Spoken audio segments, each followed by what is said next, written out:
iż-żminijiet li qegħdin nitkellmu fuqhom. Nimxu issa għal tieni sessjoni li m'għandix dubju wkoll sassibuha interessanti għal daqstant nistieden lil kontributuri tat-tieni panel biex jiġu hawnhekk ħdejja. Clyde Pooley, jogħġbok Dottor Omar Seguna, Krista Boffa u l-Professur Adrian Grima.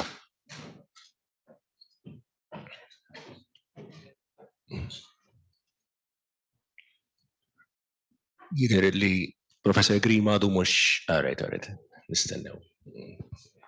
Jogħġbok.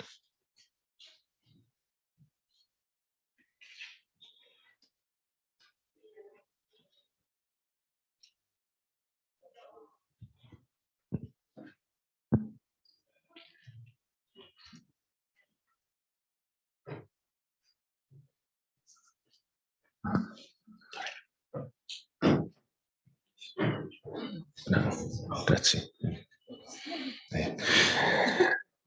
Mela, grazzi l-ewwel kelliem għat-tieni panel huwa Clyde Pooley se jkellimna fuq ir-retorika morali fid-dibattitu dwar l-introduzzjoni tal-abort f'Malta. Grazzi ħafna. Kemm infakkar biss li l-kelliema jippruvaw żommu mal-ħin biex anke mbagħad wara jkollna ftit riflessjonijiet mill-udjenza. Grazzi.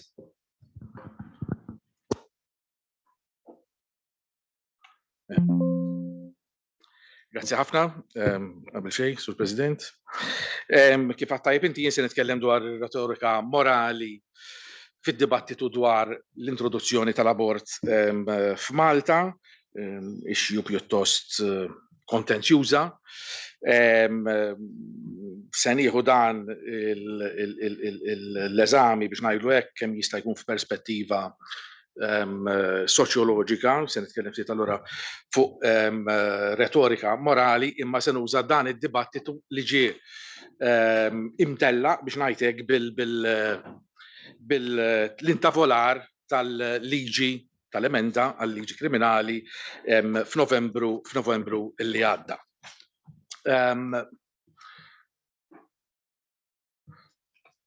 Bejt ieħor se nkun qed inqassam dan id-diskors b'dan il-mod, nagħmel introduzzjoni żgħira, se niddefinixxu ftit malajr jippermetti il-kunċetti, nagħti ftit kuntest lokali, nispjega l-metodoloġija mbagħad ngħid ukoll x'sibna.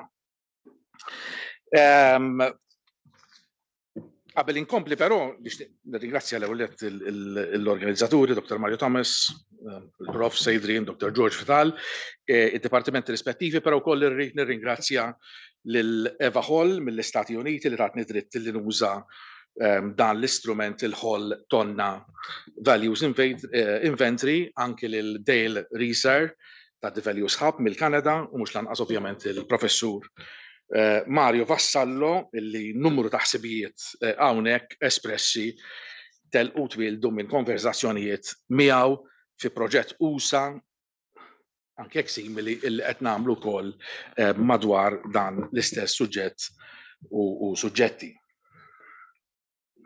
Bejtu oħra aħna qed nitkellmu fuq retorika, ovvjament jista' jkun li aħna nkunu qed naqbdu angolatura ftit differenti minn dik illi nqabdet s'issa, imma fis-soċjoloġija ovvjament hija marbuta mal-azzjoni soċjali, mal-relazzjonijiet tal-poter, mal-prattiċi kulturali, imma anke kif jgħid hawn ġej Jim dan taħu forma wkoll ta' illi tinbena fil-normi u fil-valuri kulturali.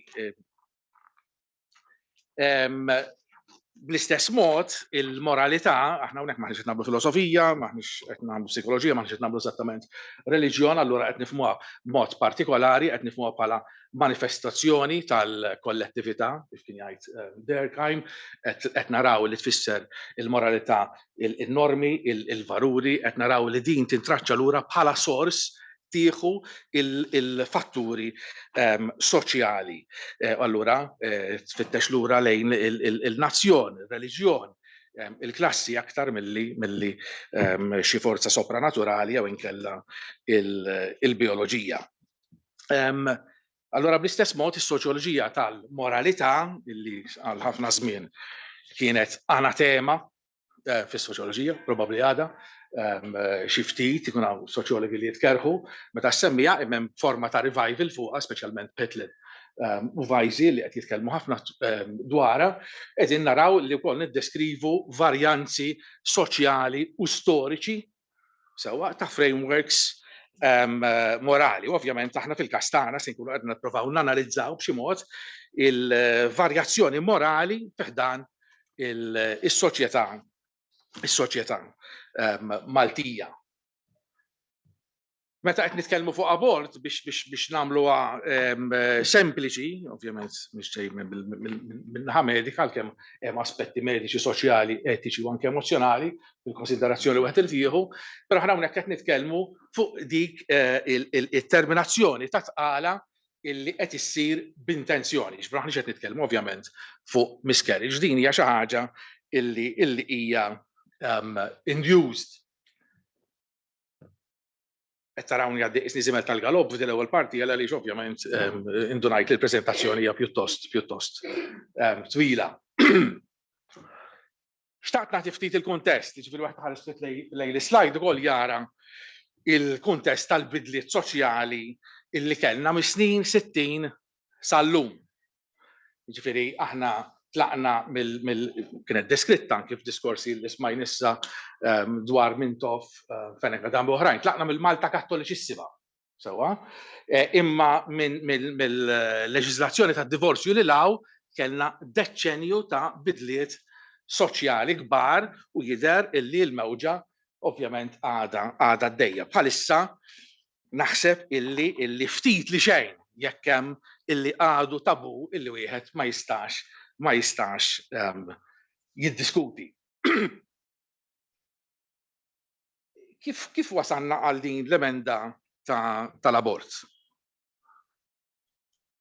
L-ewwel nett f'Malta għad għandna liġi li tipprojbixxi sal-lum tipprojbixxi l-abort anke jekk de facto l-abort isir għaliex inti għandek il-bażi tal-prinċipju filosofiku etiku tad-double effect fejn inti m'għandekx hemmhekk penalizzazzjoni dan isir biss meta il-mara l-om tkun friskju li titlef ħajjita. Imma matul is-snin rajna illi kien hemm xi attentati kultant naqri żgħar, kultant naqri kbar ta' sfidi lejn dan l-status quo. Jiġifieri filwaqt li fil-referendum tal-Ewropa ġibna dikjarazzjonijiet li din hija kompetenza nazzjonali u x'naf jien fl-2005 meta fil-Parlament il-Kumitat dwar l-Affarijiet Soċjali ddiskuta l-istatus morali tal-embryon dakinhar kien hemm reżistenza illi din tidħol fil-Kostituzzjoni. Issa mhux qed ngħid jekk hux tajjeb jew ħażin imma li qed ngħid huwa illi anki dakinhar kien hemm min żamm il-breaks. Imbagħad kien hemm min naqqar biċċa. Eżempju meta saret ir-ratifikazzjoni tal-Istanbul Convention li kienet dwar violenza domestika li ma kienx xi ħaġa kompletament ġdida li tidħol, imma qabbilha kien hemm diġà liġi ta' violenza domestika, tneħħet minnha il-klawżola li kienet tipproteġi it-tarbija fil-ġuf. Kellek l-elezzjoni ta' Ewropew li tkellmu fuq reproductive rights across the board, u mbagħad sakemm fl-aħħar wasalna l-liġi ta' Marlin Farrugia u anki il-każ ta' Andrea Prudente li ovvjament it-triggerja biex ngħidu hekk din l-emenda. Il-metodoloġija kif qatt fil-bidu hija il-ħol Tonna Values Inventory sewwa illi dana ġie maħluq minn Brian Hall u Benny Tonna. Benny Tonna wieħed mill-ewwel letturi tiegħi f'din l-università, allura ovvjament lettur tal-Università ta' Malta, minn allura qed insellem il-memorja tiegħu, probabbilment l-ewwel soċjologu veru propja illi kellna fil-pajjiż, ħolqu sistema ta' 125 valur bbażati fuq 46 teorija differenti ta' żvilupp uman u aħna li għamilna kien illi badna il-gazzetti kollha bl-Ingliż, jew aħjar l-artikli tal-gazzetti kollha bl-Ingliż għaddejnihom minn scanner sewwa illi jitriggerja madwar 3000 kelma biex isibu dawk il-valuri il-125 valur illi hemm fil-ħol tonna values map. U dik hija li qed taraw hemmhekk il-values map illi għandha ħafna dettall, il-valuri tal-fondazzjoni li ankraw, il-valuri tal-focus, illi bażikament fejn hemm l-iktar attività fil-ħajja ta' kuljum, imma mbagħad fit-tarf ieħor li jissefru lejn biex tiftehmu il-valuri tal-viżjoni. U allura dawk huma viżjoni li jagħtu wkoll ċerta sens ta' leadership. Hemm lista sħiħa tal-125 valur niltaqgħu anki magħhom iktar tard, id-dejta li ġbart hija minn 272 artiklu, kif għaddu huma dawk il-gazzetti, analizzajna 455 paġna, 361,000 kelma. Jiġifieri, qasamnihom fi 3 gruppi, il-pro, dawk li qed jissapportjaw il-liġi, il-kontra, dawk li qed jopponu il-liġi, u din bdiet nofs ċajta semmejnihom is-Sunday sermons, il-pritki tal-Ar taħat tal-kapijiet politiċi. Imbagħad intoġbot u ovvjament dik id-daħqa ċiki iddeċidejna illi nħalluha. Hemmhekk. Ir-riżultati illi sibna l-ewwel nett minn din l-analisi joħroġ din il-metodoloġija li semmejna illi kemm il-proponenti tal-liġi, il-pro qed insejħulhom, kif ukoll l-avversarji tal-liġi il-kontra, qed jiġi żvelataw illi il-frekwenza ta' valuri, tal-enfasi fuq il-valuri, skont l-okkorrenza fid-dibattitu tagħhom, hija bażikament l-istess. Dawn huma l-aktar 20 valur illi okkorrew waqt dan id-dibattitu. Ġifieri aħna ma kienx hemm għażla, l-artikli ħadnihom kollha, sakemm kienu ovvjament bl-Ingliż għax da ma jaqrax bil-Malti. Dana qed jikxef mudell allura komparabbli fost il-valuri sostnuti minn dawk li jappoġġjaw u minn dawk illi ma jappoġġjawx. Imma ukoll aktar allura minn hekk hemm varjazzjoni fl-intensità tal-okkorrenza ta' dawn il-valuri espressi u hemm varjazzjoni simili għax din hija interessanti fl-interpretazzjoni ta' l-istess liġijiet. U hawnhekk naraw l-okkorrenzi differenti tat-top 20 biex ngħidu hekk tal-valuri illi ħarġu minn dan il-dibattitu. Ġifieri it-tnejn jitkellmu l-iktar fuq is-saħħa, it-tnejn jitkellmu l-iktar fuq id-drittijiet, fuq l-ekwità, it-tnejn jitkellmu ħafna fuq il-liġi, it-tnejn jitkellmu ħafna fuq il-familja, fuq l-ordni, fuq il-kura u fuq dan kollu. Hemmhekk hemm 20 valur illi qegħdin jiġu ripetutament imsemmija fid-diskussjoni.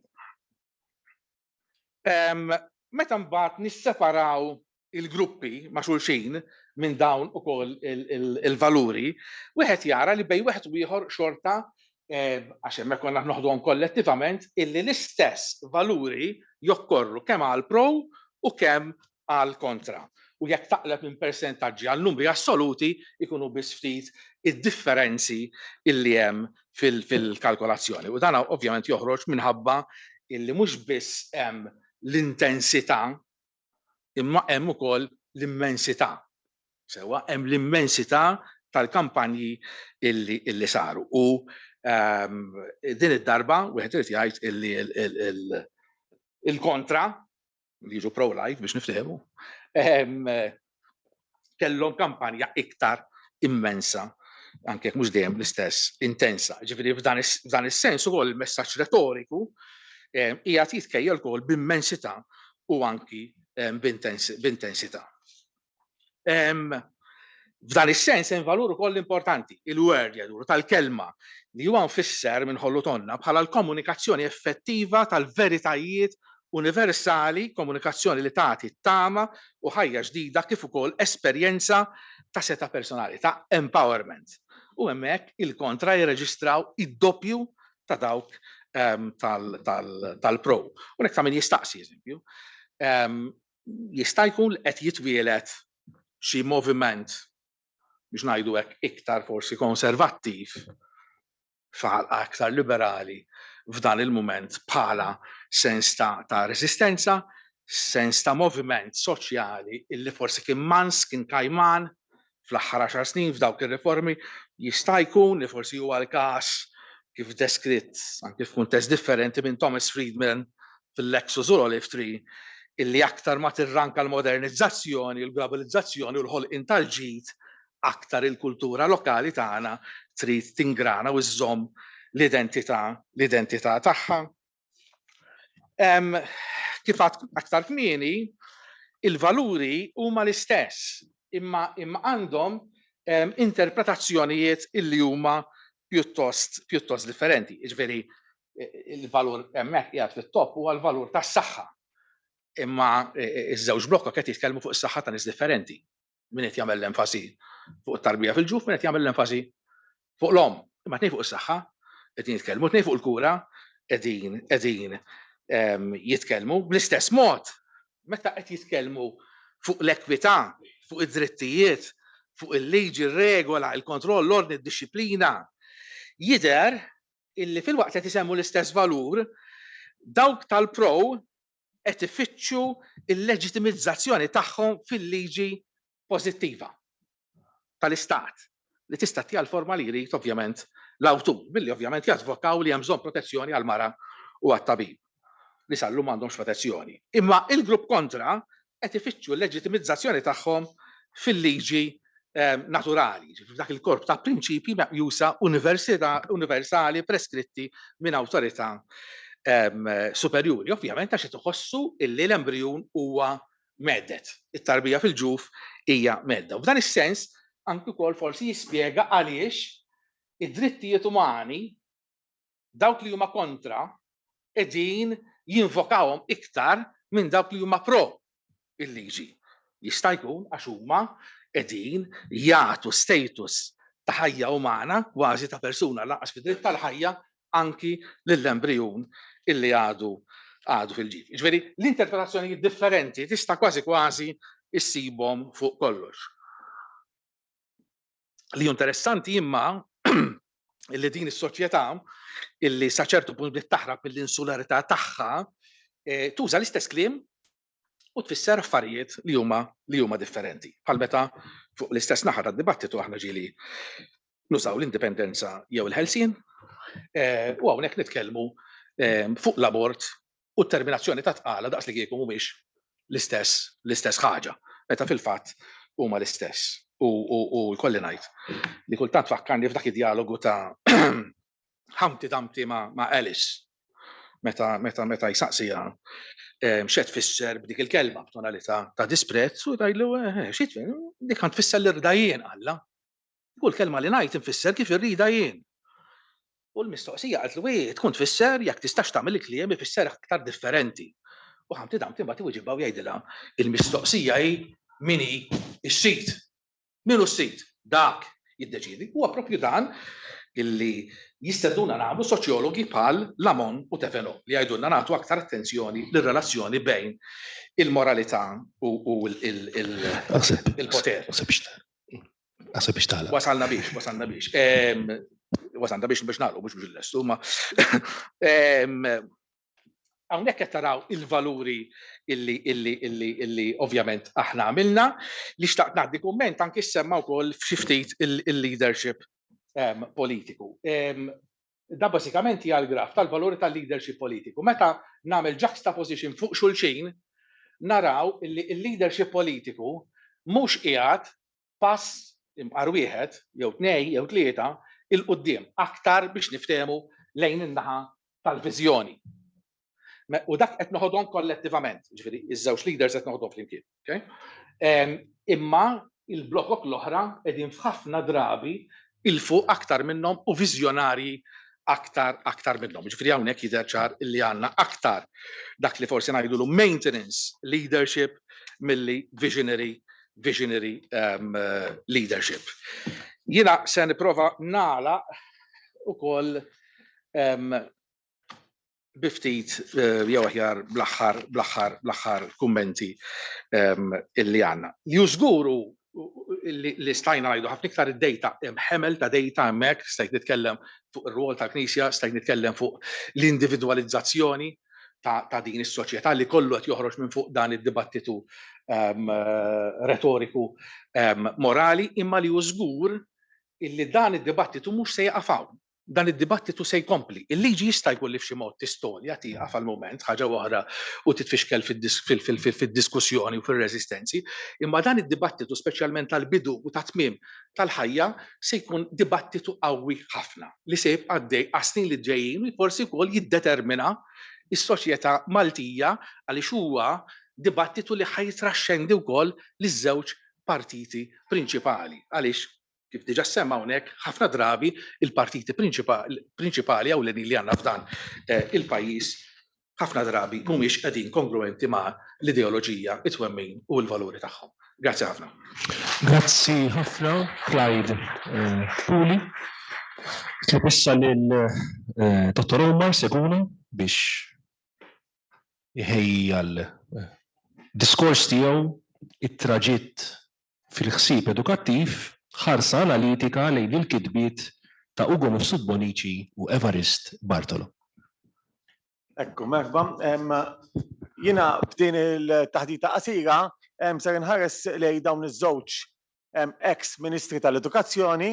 L-edukazzjoni dejjem tqiset bħala pilastru, ġifieri anke hemm dokumentazzjoni dwar dan, ġifieri Dr. Ugo l-Eċċellenza tiegħu Dr. Ugo Mifsud-Bonici u s-Sur Evarist Bartolo.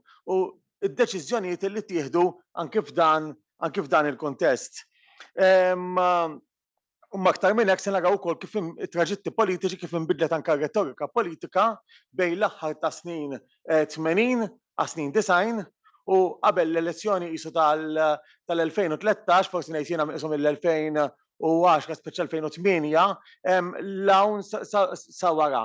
X'kienu l-motivazzjonijiet politiċi u dak li xpruna dawn il-bidliet. Hawnhekk Ministri forsi jekk ninnutaw dawn iż-żewġ personaġġi li għandna, nazzarda ngħid li forsi mhijiex l-iktar il-qawwa tagħhom tal-kelma kif iġġib l-isem ta' din il-konferenza, mhijiex tant forsi fil-kariżma meta speċjalment inqabblu mal-kelliema li kellna Don Mintoff u Edi Fenek-Adamil kien anke fl-ewwel sezzjoni ma kien b'mod artikulat kif kienu jwasslu anke l-messaġġ tagħhom.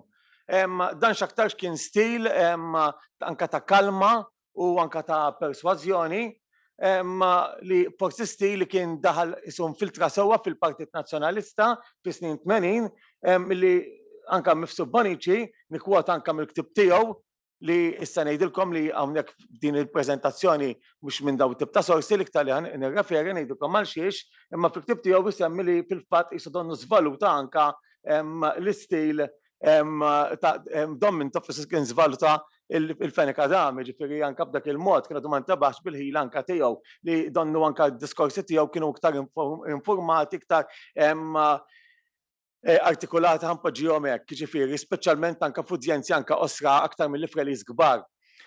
Ovvjament Guido De Marco jibqa' magħruf anke l-politika tal-persważjoni u dal-istil li daħal ukoll fil-Partit Laburista fi żmien Dr. Alfred Sant fis-snin 90 nistgħu ngħidu waqgħu hemmhekk sal-lum.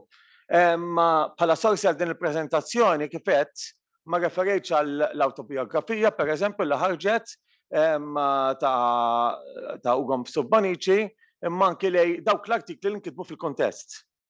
Li bażikament huma dawk l-artikli tiegħu fil-mument u anke n-nazzjon tagħna bejn l-84 u d-89 partikolarment f'dawk fil-kontest partikolari jekk nindunaw kien hemm l-elezzjoni bejniethom biex anke jiena stajt nifhem anke l-bidliet anke li saru wara u bl-istess mod ukoll Evarist Bartolo ninnutaw li kitab ħafna f'ġurnali bl-Ingliż regolarment fil-fatt f'The Times of Malta fost oħrajn. Però tajjeb li ngħid ukoll li Evarist Bartolo mhux biss kiteb daw ġurnali bl-Ingliż imma kien kruċjali fil-ħolqien tal-Malta Star li kien organu naturalment bil-lingwa Ingliża. X'wassal għall-iżvilupp fil-ħsieb tagħhom. Dak li xpruna il-politika ta' Ugo Mifsud-Bonici naturalment kienet il-klima politika fil-fatt tiġi karatterizzata ħafna minn din il-kitbiet tiegħu li jissemmaw qabel il-87 u ma nistgħux ma nħassux l-qasam edukattiv minn din il-lenti. U magħha kien hemm ukoll sintendi l-iżvilupp lejn tkabbir ekonomiku ġdid. Il-Partit Nazzjonalista kienet ħares lejn ftuħ fis-swieq u hekk allura tħejjija għal dan il-qasam ukoll. Mill-banda l-oħra fl-2013 kellna pajjiż tibda jsir dejjem aktar diġitali imma kien jeħtieġ li jirnexxi iżjed fil-litterizmu. Il-litterizmu xi ħaġa li Bartolo kien jisostni waħda wara l-oħra kontinwament. Ovvjament ukoll kien baqa' ċerta niċeċ li kienu għadhom x'inħolqu. U dak li anke il-ħiliet li fl-edukazzjoni il-ħiliet tas-seklu 21 li kien isu hemm dan isib li l-edukazzjoni tissaħħaħ iktar dawn it-tip ta' ħiliet. Ovvjament l-istampi qed jindikaw il-klima politika snin 80 l-hemmhekk u anke il-kunċett li nista' nispjega minn The Smart Island donna li isu l-kunċett ta' smart kif inbidlet anke retorika politika, diskors politiku għall-litterizmu iktar il-qudiem. Bħala prinċipji, jekk anke naqraw anke ġifieri dak li kiteb fil-mument u Subbonic għalhekk huwa importanti li f'demokrazija parlamentari li l-partiti jkunu joffru alternattiva l-ħaddiema. Jekk partit wieħed biss ikun partit li għalih jistgħu jivvutaw il-ħaddiema, allura ma tkun teżisti l-ebda għażla oħra veru, għalhekk f'pajjiżna huwa importanti kemm il-Partit Nazzjonalista kif ukoll il-Partit Laburista jkunu joffru għażla l-ħaddiema ta' dak li jistgħu jagħmlu.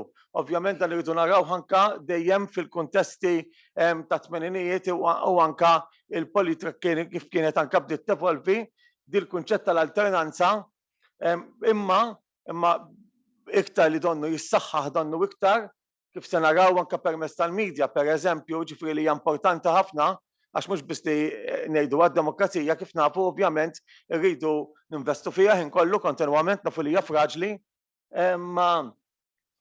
Naħseb dan nistgħu ma nafx hekk nistgħux nisimgħu. Stajna nħarsu wkoll le fil-fatt ma jippurtax imma kif forsi nisimgħu l-voċijiet tagħhom imma ovvjament stajna nħarsu wkoll smajnihom għalkemm xi wħud minnhom speċjalment stajna nħarsu wkoll lejn oqsma oħra ta' kif jista' jkun hemm fl-interess nazzjonali kooperazzjoni bejn iż-żewġ naħat biex pajjiżna jagħmel żviluppi ġodda jaqbad direzzjonijiet ġodda.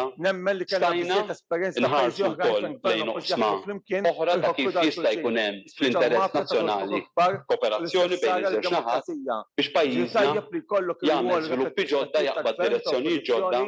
Imma ċertament nemmen li f'demokrazija huwa importantissimu li jkollok id-dialettika tal-gvern u tal-oppożizzjoni, nemmen li għandna biżejjed esperjenzi f'pajjiżi oħra. Il-motivazzjonijiet li waslu, il-motivazzjonijiet politiċi li waslu għal deċiżjonijiet fl-aħħar ta' snin design. Naħseb ovvjament tistgħu tarawhom din jiġifieri dik biżejjed hija ovvjament soċjetà li tkun aktar ġusta, aktar malma, aktar għanja, il-paċi interna u żamma tal-liġijiet. Għandna bżonn pajjiż li minnu l-gvern kollu sens morali fl-imġiba personali tal-ministri iżda wkoll fil-fitla li jara l-affarijiet isiru sewwa kullum kien. U hawnhekk ikompli anke jitkellem dwar l-eżamijiet lokali u anke l-ġustizzja mal-għalliem għaliex għax kollox irid jirrifletti f'dal każ jekk Malta konna se nagħmlu l-eżami il-pjan li ħajsir f'Malta, il-Malta tittafdal irridu nafdaw xulxin. Iġbir dak kien iħsib tawhom f'Subbonici jekk aħna maħniex qed nafdaw il-xulxin fil-pajjiż għal diversi raġunijiet, ovvjament ma tistax eżempju tagħmel l-eżamijiet lokali. Immur issa naqbes snin design, sorry, nibqa' fil-kuntest ta' Ugo f'Subbonici ukoll kien hemm enfasi illi il-gvern ma kellux ikun wieħed konservattiv. Fil-fatt jgħidha f'kuntest fejn l-ideoloġija ta' bejn iż-żewġ partiti aktar evidenti millum jgħid anke fl-artiklu jismu Elezzjonijiet tal-5 ta' Ġunju dwar is-Soċjaliżmu Demokratiku fl-Italja fejn jgħid li qisu jtaffi l-idea tas-soċjaliżmu biss kien meħtieġ għas-servizzi soċjali. Għaliex qed jgħid dan jipprova kif se naraw aktar il-qudiem l-idea li il-servizzi soċjali, il-ġustizzja soċjali kienu dominju ta' partit, sal-Partit Laburista biss, imma kien beda jħaddan anka daw il-ħsibijiet. U naturalment dan huma kruċjali anka fil-ħsieb edukattiv, ġifieri għax ovvjament l-ġustizzja soċjali hija marbuta intrinsikament mal-qasam edukattiv kollu. Fil-fatt jgħid hawnhekk kien hemm min jaħseb li se nneħħu s-servizzi soċjali illi kif qed taraw hawnhekk insomma li se nneħħdulu drittijiet se nġibu ngħidu li maħniex kompetenti bl-esperjenza li aħna żenin jew kollha dgħajfa biżżejjed. Biex minn dawk il-kisbiet ovvjament minn dawk il-kliem forsi wieħed isemmi anke xi kisbiet dan huwa wkoll meħud minn supplement edukazzjoni kien ħareġ fin-Nazzjon tal-24 ta' Novembru 1987 kien naħħa it-tagħlim mhux naħħa kien insomma saret riforma fit-tagħlim tal-Arbi fl-iskejjel sekondarji biex inkunu preċiżi għal mangazzju ta' Junior Craft Centers fl-iskejjel ta' Snajja, riformi fit-dħul tal-liċeo, żieda ta' tagħlim akademiku fl-iskejjel ta' Snajja, il-ħatra mill-ġdid tad-diretturi spiritwali, twaqqif tal-Counseling and Guidance Unit, riforma fis-settur postsekondarju, riforma fl-Università, liċeo tal-ġdid tal-bniet fiż-Żejtun, Karlo Diakono, kondizzjoni ta' ħjar ta' xogħol, reviżjoni għas-salarji tal-għalliema u ismi jiġġodda bħalma semmejt issa tal-iskejjel. Il-personaġġi importanti. Fl-aħħar mill-aħħar ma nistax ma nsemmux il-kodba, ġifieri l-enfasi fuq il-kodba, naturalment jekk ismiet nitkellmu fuq il-kodba aktar milli fuq id-diġitali, għalkemm il-kodba dom importanti u kruċjali sal-lum kif jiġifieri dana u jibqgħu jeħtieġ il-kodba jerġgħu joħsu waqt il-kampanja elettorali indunajt kemm illum ma' familji li għandhom enċiklopediji u ċerta tip ta' kodba. Mbagħad insomma jgħid ukoll ħalli dan il-mużajk jirtuħu lidhom iżda l-librerija li wieħed irid jibni li tiffurmah intellettwalment. F'kelma waħda soċjetà li taqra, soċjetà li tifhem il xulxejn, f'dan huwa l-ambjent li rridu nħarsu anka lejh. Semmejt il-mezzi tax-xandir ovvjament huma importanti ħafna. Ġurnalist issa naħseb li hemm mhux jekk id-diffikultà, però ovvjament li qed jgħid huwa li nista' ngħidilkom jiena x'qed jgħid hemmhekk ukoll ċertament li fi żmien tal-lum meta l-attività tal-im tibqa' sejra tul il-ħajja fil-fatt mhux l-istess diskors qed ngħid hemm imma nikkwota minn artiklu fin-nazzjon tagħna hemmhekk ma nistgħux inħallu l-mezzi tax-xandir li kulħadd jinsew il-funzjoni tagħhom ta' tagħlim, ta' tixrid ta' kultura u ta' informazzjoni. Kif tafu ovvjament dak il-diskors iktar biex anke nisimgħu kieku l-Ugom Subbanici, però ovvjament kif diġà qed huwa meħudak minn wara mill-fondazzjoni Tem Thomas Fenek li kien imexxi. Motivazzjonijiet politiċi li waslu issa għal deċiżjonijiet wara l-2013. Kif diġà qed anke f'dan l-artiklu Learning to Succeed, aktar tfal iridu jirnexxu fl-iskejjel tagħna. Dawk diġà qed jirnexxu hemm bżonn jitalmu u jirnexxu b'modi differenti. U ovvjament tistgħu tkomplu taqrah, però ikompli jgħid meta nqabblu ma' pajjiżi oħrajn qed jikkompetu magħna fl-investiment u fis-swieq. Ġifieri rabta anke mill-edukazzjoni max-xogħol. Dejjem qiegħda hemmhekk. L-edukazzjoni x-xogħol u d-dinja li dejjem anke kienet anke qiegħda anke tinbidel. Innutaw qatt m'għandna nkunu nieqfu nikkritikaw is-sistema edukattiva tagħna. Xi ħaġa li tenni jerġa' aktar tard Evarist Bartolo. Aħna nħossu li jridu jgħaddu iżjed. Hemmhekk ukoll ġifieri il-barra ma jippurtax l-enfasi fuq il-ħiliet mill-litterizmu sa miċ-ċokon. Hemmhekk anke kien hemm enfasi kbira fuq l-eżamijiet. Ġifieri li bdew anke jsiru analiżi ta' riżultat ta' dħul ta' ġenerali jsejhom għandhom servu bħala opportunità importanti biex nifhmu x'inhu għaddej fl-iskejjel primarji tal-Istat. Mela innutaw li hawnhekk qed jara referenza mhux biss lejn l-eżamijiet u aktar tard lejn dawk l-eżamijiet internazzjonali ħanejdulhom hekk li jsiru tipo l-Peirce, eċċetera, li kienet jagħmel enfasi kbira fuqhom. Ġifieri isemmihom għal darba darbtej kontinwament, daw ovvjament għandhom kritiċi tagħhom bħal m'għandhom l-eżamijiet li jagħmlu l-istudenti anke daw l-istudji internazzjonali, hemm diversi studji tistgħu nsibu ħafna, hemm xi kritikawhom ukoll, però hawnhekk qed nifhmu li anke speċjalment kif tintensifika l-kampanja elettorali, id-diskors kien qawwa ħafna li jsemmu daw l-eżamijiet. Qed isemmi daw l-eżamijiet. Għandna ninkwetaw dwar ir-rata li fija kienu tifallu l-istudenti mill-eżamijiet ta' dħul għal-ġunior ICU, mhux tant għax kien ma jnexxilhomx jitlu, imma kal-mod kif dawn l-eżamijiet jindikaw il-ħiliet fil-litterizmu. Kif diġà semmejt, hemm numru fil-fatt hemm ħafna kliem, hemmhekk naħseb l-iktar slajd li għandi li fiha waħda mill-iktar slajd li fiha kliem li fija hemm dan l-enfasi fuq x'qed jgħidu rapporti internazzjonali, pereżempju ir-rapport tal-EU High Level Group of Experts on Literacy fejn għamel dik xedula bħalissa dwar li Malta pajjiż Malta kienet ġiet is-27 minn pajjiż membru fejn jidħol il-litterizmu fost iżgħażagħ Maltin fl-artiklu Dissecting Malta's Literacy Problem fil-2013 fejn jagħmel referenza din id-darba għal PIRS fejn Malta ġiet il-35 post mill-45 pajjiż. Fl-artiklu Not Just Boys Falling Behind, naturalment kif tafu, kif anke ħareġ riċentament, is-subien dejjem iktar lura fil-kwalifikaw iktar lura, però ovvjament innotaw l-isem fil-waqt li jgħid dan li qed jgħid li isma' il-problema hija waħda però nazzjonali hawnhekk. Ir-rapport ma jsemmix taħseb biex tagħlaq.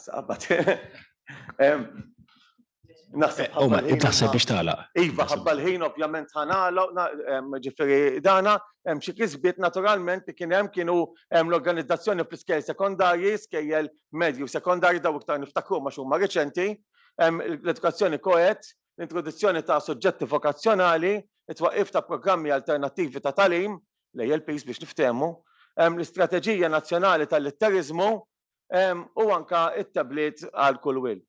Li ħareġ però ta' min ngħid ukoll illi innotaw li l-National Literacy Strategy fl-Ingilterra donna qisu aħna Malta, ġifieri dik l-idea li insegwu ħafna dak li jiġri fl-Ingilterra. Kemm f'dak li kien sar fit-tibdil ta' Ugo Mifsud Bonici u anke issa fli tisir hawnhekk. Jiġifieri l-Ingilterra nafu li ħarġu n-National Literacy Strategy, Malta ħloqna l-Istrateġija Nazzjonali tal-Litterizmu. Jiġifieri xi ħaġa li għalkemm mhijiex daqshekk preskrittiva daqskemm hija dik Ingliża ġifieri, tagħna hija xi ħaġa differenti. Kif diġà semmejt il-ħiliet tas-seklu 21 issa neħtieġu sistema edukattiva li rnexxielha trawwem fost iż-żgħażagħ tagħna il-ħiliet avvanzati meħtieġa biex nattiraw investiment barrani.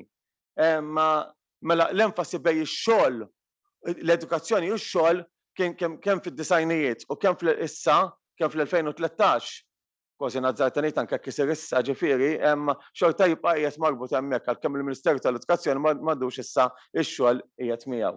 Imma xorta ovvjament qiegħed hemmhekk. It-triq qudiem ħanislet minn dan l-artiklu If you do not move forward li isemmi huwa li jfakkar li 20% tal-istudenti kienu qed jintilfu, l-istudenti huma kreattivi, għandhom sens ta' kurżità. Issa dan qed jgħid issa fuq ir-riformi li ġa sar hawnhekk. Sewwa kif qed nindunaw. Ħsieb biex nadottaw il-mudell Finlandiż imma nadottawh għaċ-ċirkustanzi tagħna, xi ħaġa li tissemma spiss di fl-edukazzjoni l-Finlandja u waqt li l-MCAS qed jagħmel affarijiet kbar ta' 16-il sena ikun tard wisq. Ġifieri dak huwa minn dak illi qal anke f'dan l-artiklu. Grazzi ħafna tal Grazzi ħafna. Omar, nistieden issa lil Krista Boffa biex tina d-diskors tagħha mekkaniżmi ta' persważjoni fil-lingwaġġ politiku kontemporanju Malti. Nsellmilkom, illum nixtieq naqsam magħkom ftit mill-konklużjonijiet tal-istudju tiegħi dwar il-mekkaniżmi ta' persważjoni fil-lingwaġġ politiku kontemporanju Malti. L-istudju sar madwar 10 snin ilu, fejn fih analizzajt kif il-mexxija taż-żewġ partiti politiċi Maltin ewlenin li f'dak iż-żmien kienu Joseph Muscat għall-Partit Laburista u Lawrence Gonzi għall-Partit Nazzjonalista iħadmu għodwa lingwistiċi differenti sabiex fl-aħħar mill-aħħar jagħmlu parti importanti minn xogħolhom, jiġifieri jikkonvinċu lill-udjenza tagħhom. Lejn l-aħħar ta' din il-preżentazzjoni se nkun qed nagħti titwila qasira għal kif id-diskors politiku evolva bil-massifikazzjoni tal-mezzi soċjali. Illum il-ġurnata ħafna mill-komunikazzjoni politika u mhix isseħħ fuq kanali bħal huma Facebook, Instagram, Twitter u TikTok. U bekk xtaqt niddedika ftit minuti sabiex naraw x'impatt għandha din il-bidla fuq il-lingwaġġ politiku kontemporanju Malti. Nibdew bl-ewwel politiku, Joseph Muscat. Id-diskors li analizzajt huwa diskors li Muscat għamel fit-tmiem il-Konferenza Ġenerali tal-Partit Laburista fl-2012. Diskors li kien ċentrali fil-karriera politika tal-kelliem, tant li jissemma wkoll fil-biografija tiegħu Malta li rrid ngħix fiha. Nota interessanti hija li dan id-diskors sar eżatt felu 38 sena tal-kelliem, li forsi kif nistgħu nosservaw aktar il-qudiem ikkontribwixxa wkoll għat-tema tad-diskors għaliex fih jaqsam mal-udjenza bosta memorji u dettalji ta' tfulitu ta' meta kien iżgħar. Iż-żmien li seħħ fih id-diskors minn Muscat kien wieħed li ġie wara 3 elfiet konsekuttivi fl-elezzjonijiet ġenerali ta' Malta. Il-Partit Laburista kien ilu fl-oppożizzjoni 25 sena, għar sentejn fl-1996 u l-1998. Joseph Muscat jiftaħ id-diskors billi jitkellem dwar il-passat tal-partit, l-iżbalji li seħħew fil-passat u t-talimiet li ħal partit minn dawn l-iżbalji. Wara jitkellem dwar l-oriġini tiegħu, fejn jiddeskrivi il-familja li ġej minnha u jaqgħad dan id-diskors ma' bosta aneddoti ta' meta kien żgħir. F'din il-parti, id-diskors jiġbaħ aktar qisu storja milli diskors politiku, anke għaliex jelabora fuq avvenimenti f'ħajtu li għandhom x'jaqsmu b'mod jew ieħor mal-karriera politika tiegħu. Minkejja li d-diskors idum ftit aktar minn nofsija, ħansemmi biss xi punti ewlenin li naħseb jispikkaw f'dan id-diskors u li jagħtuna idea ta' x'tip ta' mekkaniżmi lingwistiċi jiġu mħaddma mill-kelliem f'dan il-każ partikolari. Naħseb jekk hemm kelma li tiddeskrivi dan id-diskors hija solidarjetà. Dan għaliex il-kelliem jixtieq iqarreb lilu nnifsu kemm jista' mal-udjenza tiegħu. Jixtieq li l-udjenza tħoss li hu wieħed minnhom u jneħħi kull ħitan li s-soltu jista' jkun hemm bejn il-kelliema u l-politiċi. Aktar milli wieħed politiku, dan id-diskors huwa mibni blan li jinħass aktar bħala konversazzjoni bejn żewġ tieħbieb jew żewġ persuni li minkejja kull diskwit u kull problema jiltaqgħu madwar mejda biex jgħidu kemmtejn. Naħseb li l-aktar element evidenti li juri dan kollu huwa l-mod ta' kif inhu msawwar dan id-diskors. Dan għaliex ivarja kemm xejn mid-diskorsi politiċi tradizzjonali. Is-soltu, il-kelliema politiċi aktar hemm ċans li jiftaħru bil-passat tagħhom jew tal-partit. Iżda hawn Muscat qiegħed jagħmel l-oppost, qed isemmi episodji negattivi fl-istorja tal-partit, bl-istess mod ukoll qiegħed jiddeskrivi l-eruqum li ġej minnhom. U fuq kollox jisemmi wkoll li hemm xi membri tal-familja tiegħu li jivvutaw għal partit oppost għal tiegħu. Prattikament qiegħed jikxef ontu u huwa mod kemm xejn atipiku għal diskors politiku. Imma jekk niftakru dak li għedna ftit ilu, jiġifieri li d-diskors jinħass aktar bħala diskors bejn żewġ tieħbieb, nindunaw li din l-istruttura tagħmel ħafna sens. Naħseb kollha kemm aħna żbaljajna kontra xi ħadd jew kontra xi ħabib f'ħajjitna, jekk imorru nitolbuhom maħfra u ma nammettux l-iżbalji li għamilna u ma nurrux li tallimna wkoll minn dawn l-iżbalji, anzi noqogħdu niftaħru li aħna l-aħjar ħbieb fid-dinja, naħseb ma jkollniex wisq ħbieb. Ħalli mbagħad wara li niskużaw ruħna insemmu dak li għamilna l-aqwa ħabib jew l-aqwa ħabiba u għaliex għandhom jażlu li jibqgħu jafdalna u joħorġu magħna. L-istess mod, id-diskors dwar l-iżbalji li saru fil-passat ikomplu jsaħħu dan l-għan tad-diskors. Donnu qiegħed jgħid, qed narfu dak li għamilna ħażin u bekk nistgħu nifhmu x'nistgħu ntejbu fil-futur. Billi jagħti deskrizzjoni tal-ħajja dettaljata politika tiegħu u tal-ħajja personali tiegħu, Il-kellim donnu jixtieq jikxef kemm jista' jkun lilu nnifsu u jkun trasparenti kemm jista' jkun mal-udjenza tiegħu, b'mod li ġala temmen fih għaliex mhux qiegħed jinħeba qudiemhom. Element ieħor li joħloq dan is-sens ta' għaqda u solidarjetà huwa l-użu tal-pronom aħna. Il-kellim juża l-aħna jew pronomi memużin li jimplikaw l-istess sinifikat tul id-diskors kollu. Il-mod ta' kif ivarja lil min qiegħed jinkludi f'dawn l-aħna donnu wkoll juri li jixtieq ikun xtip ta' pont bejn it-tmexxija u l-poplu bejn l-iżbalji li seħħew fil-passat u futur aħjar. Anke meta nagħtu titwila lejn il-kliem muftieħ ta' dan id-diskors, nistgħu naraw ukoll li l-aktar kliem użat ikomplu jsaħħu din it-tema ta' għaqda li l-kellim qiegħed jipprova jwassal permezz tad-diskors tiegħu. Fil-fatt l-aktar kelma użata hija tagħna. Imbagħad nistgħu naraw li aktar l-isfel hemm kulħadd, nerġgħu naraw l-aħna, pajjiżna li kollha jikkonfermaw din l-għaqda u din it-tema tal-għaqda. Bl-istess mod, il-frażi dejttika temporali llum issaħħaħ l-argument ieħor li twassal tul id-diskors. Dak li l-partit m'għadux dak li kien u li issa nbidel. Bl-istess mod hemm ripetizzjoni tal-kelma nemmen li tidher 10 darbiet aktar mill-kelma nemmnu li tidher biss 3 darbiet f'dan id-diskors. Ir-ripetizzjoni fis-singular timplika li l-partit issa se jimxi fid-direzzjoni tal-mexxej il-ġdid tiegħu u mhux fl-istess direzzjoni li waslet, anzi li kienet waslet għal telfiet u żbalji fil-passat. Fil-plural, ir-ripetizzjoni donna tkompli tinsisti fuq l-għaqda. Minkejja li analizzajt elementi oħra f'dan id-diskors, issa nixtieq li nagħtu ħarsa lejn id-diskors ieħor li analizzajt fl-istudju, jiġifieri dak ta' Lawrence Gonzi. Dan id-diskors seħħ fiċ-ċelebrazzjonijiet annwali tal-Indipendenza ta' Malta fl-2012. Dan id-dettall huwa kemm xejn importanti għall-kuntest ta' dan id-diskors, proprju għaliex internazzjonalment din kienet sena li fiha kien hemm ħafna taqlib ekonomiku u politiku. Bil-kontra ta' dak li rajna fil-każ ta' Joseph Muscat, dan id-diskors huwa mibni b'mod aktar tradizzjonali.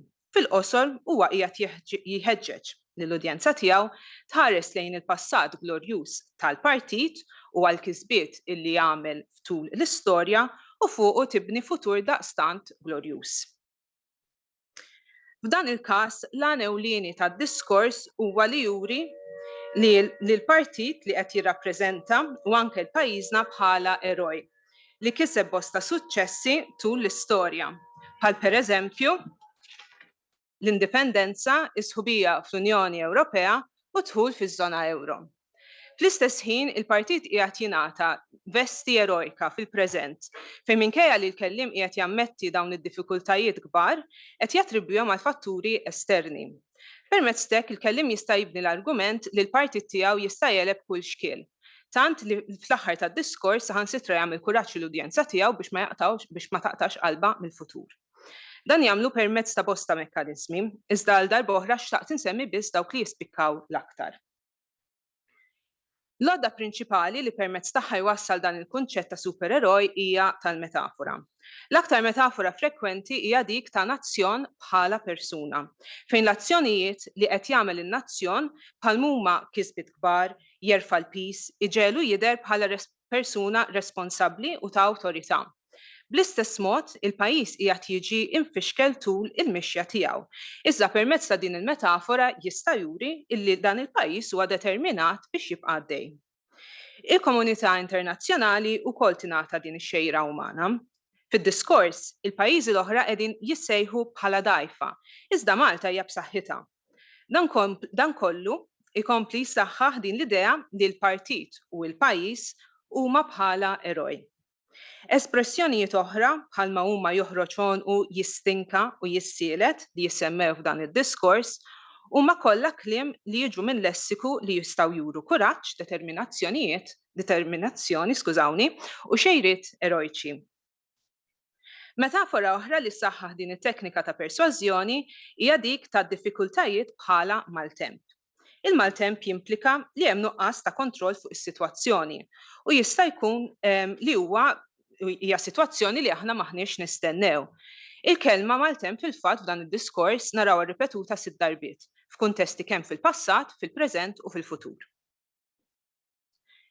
Din il-metafora maquda ma' dik ta' pajjiż bħala vapur li naraw ukoll tul dan id-diskors timplika li jekk il-vapur għandu bżonn kaptan tajjeb fil-maltemp li jaf jiddiriġi l-vapur fid-direzzjoni tajba, hekk ukoll il-pajjiż għandu bżonn Prim Ministru li jmexxih fit-triq tajba, speċjalment fi kriżi ekonomika.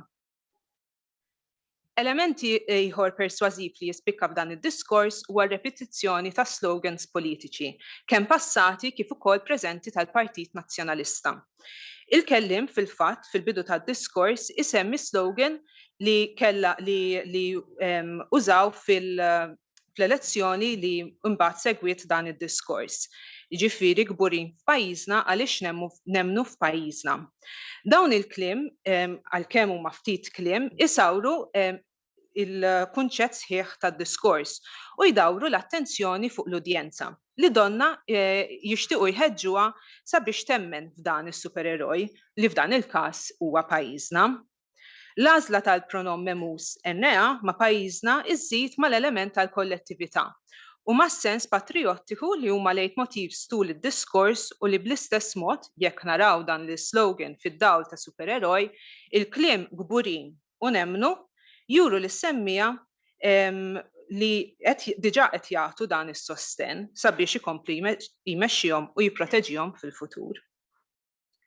Hemm ukoll riferiment għal slogan politiku ieħor li l-partit kien uża fil-passat, jiġifieri f'pari dejn sodi. L-slogan il-kellim jaqdu mal-metafora pajjiż bħala vapur u qed jirrappreżenta pajjiż imdawwar b'ambjent ta' taqlib ekonomiku. U li bekk kif għedna diġà għandu bżonn par idejn sodi biex iżomm lil pajjiż sew fih danu biex dan ma jitkaxkarx mat-taqlib internazzjonali kif ġralhom ħafna pajjiżi oħra f'dik is-sena. Fit-teżi ovvjament ħafna iktar elementi li jsaħħu dak li semmejt fuq dawn iż-żewġ diskorsi, iżda minħabba l-ħin nixtieq nagħlaq billi ngħid kemmtejn fuq id-diskors politiku llum il-ġurnata u kif dan qiegħed jiġi affettwat mit-tixrid tal-mezzi soċjali. It-tema tal-persważjoni llum il-ġurnata inbidlet hekk kif il-mezzi soċjali saru l-għodda ewlenija tal-komunikazzjoni, inkluż dik politika. Minkejja l-vantaġġi kollha li jistgħu jġibu magħhom hemm karatteristika li f'kuntest politiku ta' min nagħtuha ftit attenzjoni. Il-mezzi soċjali huma bbażati fuq algoritmi li huma mfassla b'mod li jżommu kemm jista' jkun fuq dik il-pjattaforma. Bekk, jekk tinteraġixxi ma' kull tip ta' midja fuq qualsiasi pjattaforma, pereżempju tħalli like fuq artiklu fuq Facebook, tara video fuq YouTube jew Instagram jew TikTok, il-pjattaforma tibqa' tipproponilek kontenuti simili biex tibqa' tattiralek l-attenzjoni. Dan kollu qiegħed joħloq dak li bl-Ingliż jissejjaħ echo chamber, fejn prattikament ħafna persuni ma jiġux esposti għall opinjoni differenti minn tagħhom, hekk kif dawn l-algoritmi rari juru kontenut li jafu li mhux se jogħġbuk. U anke jekk b'xi mod tiġi espost għal artiklu jew xi video li ma jogħġbokx, mill-ewwel tista' tagħmel hide jew unfollow u ma tibqax tarhom. Bl-istess mod issa il-mezzi soċjali qegħdin iwasslu għal evoluzzjoni ta' dawn il-mekkaniżmi ta' persważjoni li semmejt aktar kmieni. Pereżempju, is-solidarjetà li permezz tagħha politiku jixtieq jidher bħala wieħed mill-poplu, illum forsi aktar probabbli li taslilna permezz ta' ritratt fuq Instagram, fejn fiha pereżempju naraw politiċi mal-familja tagħhom jiċċelebraw xi avveniment, jew inkella naraw il-politiċi imdawra biż-żgħażagħ fejn jew jilagħbu xi logħba futbol jew inkella qegħdin jiltaqgħu maż-żgħażagħ, bħalma nistgħu naraw f'dawn iż-żewġ posts li inkludejt fil-preżentazzjoni. Barra minn hekk, il-kelliema meta jfasslu d-diskorsi tagħhom probabbilment iridu jżommu f'moħħhom ukoll li l-kontenut tagħhom ser ikun qed jikkompeti ma' bosta oħrajn kemm politiċi u kemm mhux fuq il-feeds tal-udjenza u bekk il-mekkaniżmi li bihom jżommu l-attenzjoni tal-pubbliku ħafna drabi jew jinbidlu jew inkella għandhom jiġu amplifikati. U għalkemm naħseb li dawn l-elementi kemm dawk pożittivi u kemm dawk negattivi kienu mħadma u possibbli minn dejjem anke qabel il-mezzi soċjali, dawn tal-aħħar servew biss ta' turbo, veloċità li timxi id fit mar-ritmu maġġel li bih nikkonsmaw il-kontenuti llum il-ġurnata. Hemm bosta studji u artikli fuq ironikament l-internet li jidħlu ħafna aktar fid-dettall dwar kollu. dwar dan kollu. Minkejja li aċċennajt biss fuq xi elementi ħassejt li kien essenzjali jekk nixtiequ nitkellmu dwar il-lingwaġġ politiku modern. Permezz ta' dan il-punt wasalt għal tmiem il-preżentazzjoni tiegħi. Nirringrazzjakom. Grazzi ħafna, Krista Boffas, nistieden lill-professur Adrian Grima biex itina id-diskors tiegħu politika nadifa, soċjetà ġusta, litos f'diskors ta' Andrea Dibin. Nhar is-Sibt 30 ta' Novembru 2019 il-Moviment Graffiti organizza manifestazzjoni biswit il-monument ta' Manuel Dimek fil-Pjazza ta' Kastilja, faċċata tal-Uffiċċju tal-Prim Ministru Joseph Muscat. Is-soċjalisti xellugin u progressivi protestaw kontra s-sitwazzjoni politika f'Malta, ostaġġ ta' klassi tan-negozjanti u talbu għal bidla radikali fil-mod kif jitmexxa l-pajjiż. Waħda mill-kelliema kienet Andrea Dibin li għamlet diskors ta' 10 minuti. L-argument ewlieni tiegħi huwa li f'kull stadju tad-diskors Andrea Dibin tibni argument politiku billi tistabbilixxi il-kredibilità tagħha bħala persuna li trabbiet, trawmet u li timpenja ruħha fl-attiviżmu politiku xellugi. Dibin tagħmel appell imqanqal biex il-poplu jemmen fil-poter li għandu li ibiddel din is-sistema moqżiża. U biex dan il-poter il-poplu jużah biex ibiddel mhux tant lil politikanti korrotti tal-lum għax warahom jiġu oħrajn bħalhom. Imma s-sistema tal-finanzjament tal-partiti ewlenin minn negozjanti l-kbar li ħamġet is-sistema kollha. Dan l-appell tibnieh fuq l-istorja personali tagħha ta' bniedma li trabbiet f'housing estate, hija l-istorja ta' laburista rrabjata bħal ħafna oħrajn b'dak li qed jiġri fil-pajjiż u li tħoss li t-tmexxija tal-Partit Laburista it-tradieta.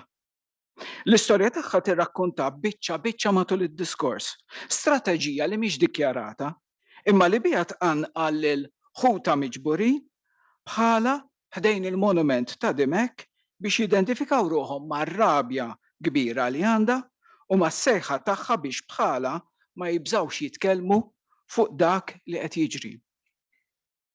Bil-lingwaġġ ta' Aristotli fil-ktieb tiegħu fuq ir-retorika nistgħu ngħidu li Dibin tinqeda bl-itos biex twassal il-logos lil miġema u tqanqal fihom il-patos favur il-pożizzjoni politika tagħha.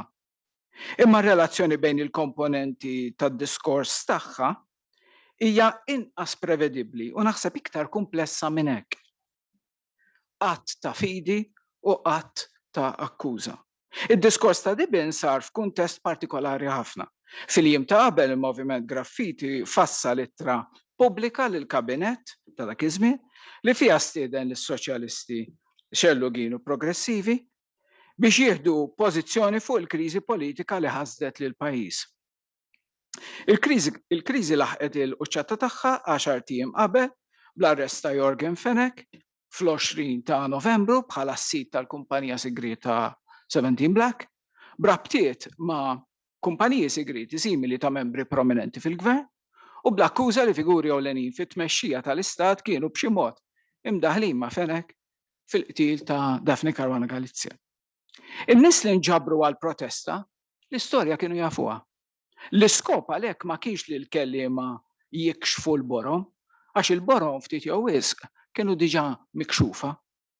Imma li jagħtu xhieda tat-twemmin tagħhom u jiddiżassoċjaw ruħhom minn dak li kienet jagħmel gvern immexxi minn partit li seħħ lilu nnifsu Laburista. Ma kienx hemm bżonn spjegazzjonijiet mill-ġema jew lil-ġema.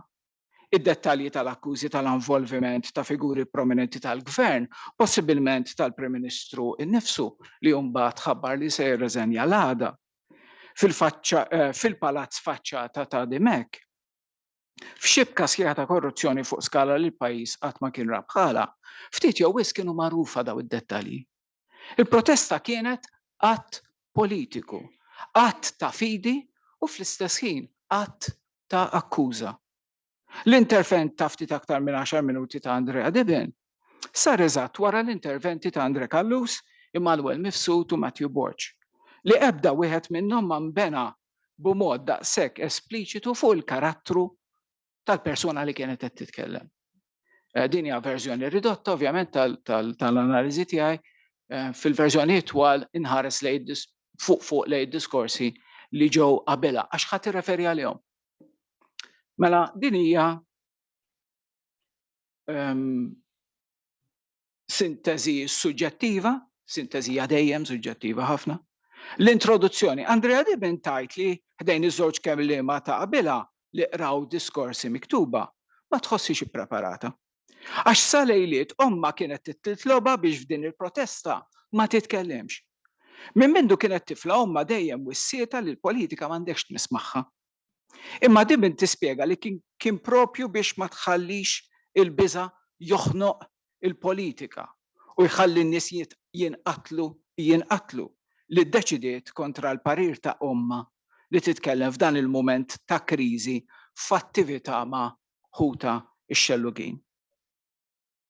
Għax bħala bint familja laburista li trabbit f'housing estate f'Bormla u kienet qim lil-Perit Mintoff u l-valuri li għalija kien jirrappreżenta, qabel xejn dawk tal-ħaddiema iż-żgħar tħoss li ma tistax tibqa' sikta meta hemm min irid isikket lil dawk li jikxfu l-ħmieġ. Il-qofol tal-argument. L-ikbar problema hi l-finanzjar tal-partiti politiċi ewlenin u d-dipendenza tagħhom fuq negozjanti kbar u arroganti bħal Jorgen Fenech. Waqt li tistqar li ma tridx tidħol fil-politika, tinsisti li hemm bżonn ta' nies tajbin fil-politika li jkunu mħallsin sew ta' xogħolhom biex ma jispiċċawx strumenti f'idejn in-nies tal-flus. Il-modell ekonomiku li qed jimxi fuqu pajjiżna huwa fals għax qed jiġġenera l-ġid mill-bejħ tal-assi soċjali u naturali tal-pajjiż biex niftehmu qed jiftaqar biex ta' parsi jsir sinjur. Il-konklużjoni tad-diskors ta' Andrea Dibben. Dibben tmur lura għall-esperjenzi personali u politiċi tagħha meta tirreferi għal ġlieda tagħha kontra l-bini tal-Università Amerikana ta' Malta flimkien mal-komunità tal-Kottonera, fortizza laburista li ħassitha traduta mill-partit tagħha stess. F'din il-ġlieda rrealizzat li meta l-poplu jqum u jiġġieled għad għandu l-poter li jbiddel din is-sistema moqżiża. Bl-ewwel kumment dwar kemm mhix ippreparata ħdejn Emmanuel u Matthew li tkellmu qabilha, li ovvjament issemmihom bisimhom, Dibben mhux biss qiegħda tirringrazzjahom u tfaħħarhom, imma qiegħda wkoll tidentifika ruħha ma' dak li qalu. Dan is-sentiment jittrażmetti sens ta' komunità bi prinċipji komuni bejn il-kelliema u bejn il-ġema kollha preżenti. Fi kriżi politika li kixfet l-egoizmu ta' klikka ta' persuni li raw biss l-interessi individwali tagħhom, li ħolqu madwarhom kultura bla mistħija ta' xejn ta' aħtaf kemm tiflaħ minn dak li mhux tiegħek. Dibben tibda bistqarrija ta' apprezzament tal-kontribut tal-kelliema ta' qabilha. Din ukoll hija stqarrija dwar anfisha, dwar dak li temmen fih. L-istqarrija tal-bidu donna spontanja dwar in-nuqqas ta' tħejja tagħha fil-fatt se tuża bħala parti importanti mill-argument dwar il-kredibilità tagħha bħala attivista politika tax-xellug. Għax din l-istqarrija qabel ma tibda fil-fatt għandha l-effett ta' mossa retorika moħbija, strateġija li aktar xi ħadd bħal Sam Late li kiteb famuż ħafna fuq ir-retorika politika. Kieku Sam Late isejħilha playing the anti-rhetoric card. Għax Dibben donna qed tistqar li mhix ippreparata biex tagħmel diskors u għalhekk l-intervent tagħha mhux se jkun eġerċizzju retoriku, mhux se jkun infassal biħsieb u bir-reqqa biex idawwar id-diskors biex isaħħar jew saħansitra idawwar lill-udjenza. Minflok se jkun spontanju, ħireġ direttament mill-esperjenza tagħha u tal-familja tagħha. Għalhekk se jkun ġenwin. Elementi ieħor tal-antiretorika u l-effett ta' spontanjetà huwa l-għażla tal-kliem u espressjonijiet li jfakruk fil-mod kif nitkellmu fil-ħajja ta' kuljum. Dan ma jfissirx li ma tużax tekniku u strateġiji tipiċi tar-retorika klassika bħat qassim għax it-qassim tad-diskors huwa maħsub u effettiv u tinqeda b'elementi bħal lingwaġġ figurattiv, l-anafora u tripletti. Imma ma tużax lilhom biss. Nindunaw li taf titkellem li għandha argument b'saħħtu, imma nħossu wkoll minħabba litos li hija waħda minna.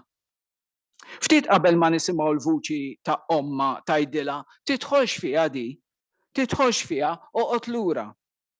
Dibin tajt li mhux l-ewwel darba ittretinjawni, eċċetera. Tajt ukoll affarijiet bħal ma nistax noqgħod lura. Ma'kom ix-xellugin inħossni home. Trabbej ġo housing estate. Il-big business, daw kollha kwotazzjonijiet biċċiet minn. Il-businessman. Xbajna propju nisimgħu fuq għadi. Bis-sut, qed tajt għal Jorgen Fenech. Miexi frisk bħal ħassa b'dik l-arja u l-arroganza. Tiegħu tisimgħu it-tona fid-diskors. Dik is-single mother. U ngħidilhom laqqas jekk kituni 1,000,000 euro, żgur. Għax qed tgħid jekk li qatt ma se tidħol fil-politika. Li nistgħu nikkummentaw fuqha wkoll dik l-istqarrija għax naħseb li hija wkoll pożizzjoni sa ċertu punt antiretorika. Titkellem ukoll fuq ekonomija fuq l-steroids, trickle down effect u tilab biha din ta' trickle down effect naħseb mod vera effettiv. U konna l-Planning Authority. Dawn mhumiex biss għażliet lingwistiċi jew stilistiċi għax jgħinuna nibnu profil tal-persuna li qed tkellimna. Ta' kif inhi magħmula, kif taħsibha, kif iġġib ruħha, kemm temmen f'dak li qed tgħid. Aktarx ngħidu l-impressjoni ta' persuna li tajda kif tħossha, mingħajr ma tomoda, mingħajr ma toqgħod tagħżel il-kelma bir-reqqa bid-dizzjonarju ma' ġenba. Għax hija spontanja, diretta, naturali. Nafu li l-effett ta' spontanjetà f'diskors trid taħdem għalih, trid tippjanah u torkestraħ b'ċerta ħila. Sam Lejt jgħid li sprezzatura, that quality of life and spontaneity in a speech, is the thing to aim for. It is seldom achieved without practice. Dibin tatina l-impressjoni li nqabdet fuq siq waħda. Kważi li ma tax fuq xiex se titkellem. Ma din hija impressjoni biss. Id-diskors tagħha huwa maħsub sew u jimxi minn stadju għal ieħor b'ċerta ħeffa u fuq kollox jinħass ħireġ mill-qalb. Sal-bieraħ tajt lejlet il-protesta, għadni qed nirċievi l-messaġġi minn Tommi, tidħolx fiha di, tidħolx fiha, oqgħod lura. Din ir-referenza hija tislima lill-omma, turija ta' rispett leha. Imma hija wkoll dikjarazzjoni ta' indipendenza minn kultura ta' lealtà partiġjana u biża' li taqdi tajjeb ħafna lil politiċi li jridu jikkontrollaw il-poplu billi jilagħbu il-logħba tal-pika u tat-tribujiet li diben issemmihom darbtej. Id-diskors tagħha mhux miktub għax baqgħet sa lejliet taħsibha għandix tiċċappas mal-politika. Waqt li tidher li qed tindirizza lill-omma fl-aħħar mill-aħħar qed tindirizza lil Maltin kollha. Intom ma tistgħux tibqgħu tibżgħu. Ma tistgħux tibqgħu tħallu l-politiċi tagħkom jikkmandawkom. Il-fatt li din l-isfida lil ħuta u x-xellugin u lil Maltin kollha toħroġ minn esperjenza personali immedjata għax lejliet kelma ta' omma. Mill-biża' ta' omma għaliha jagħtiha kredibilità u jistabbilixxi minnu fih il-karattru tagħha. L-ewwel parti tad-diskors tistrieħ fuq din in-narrattiva personali qawwija ħafna għax il-politika hija kwistjoni personali u l-politika tikkundizzjona l-ħajja personali tagħna anki r-relazzjonijiet ta' bejnietna fis-santwarju tal-familja.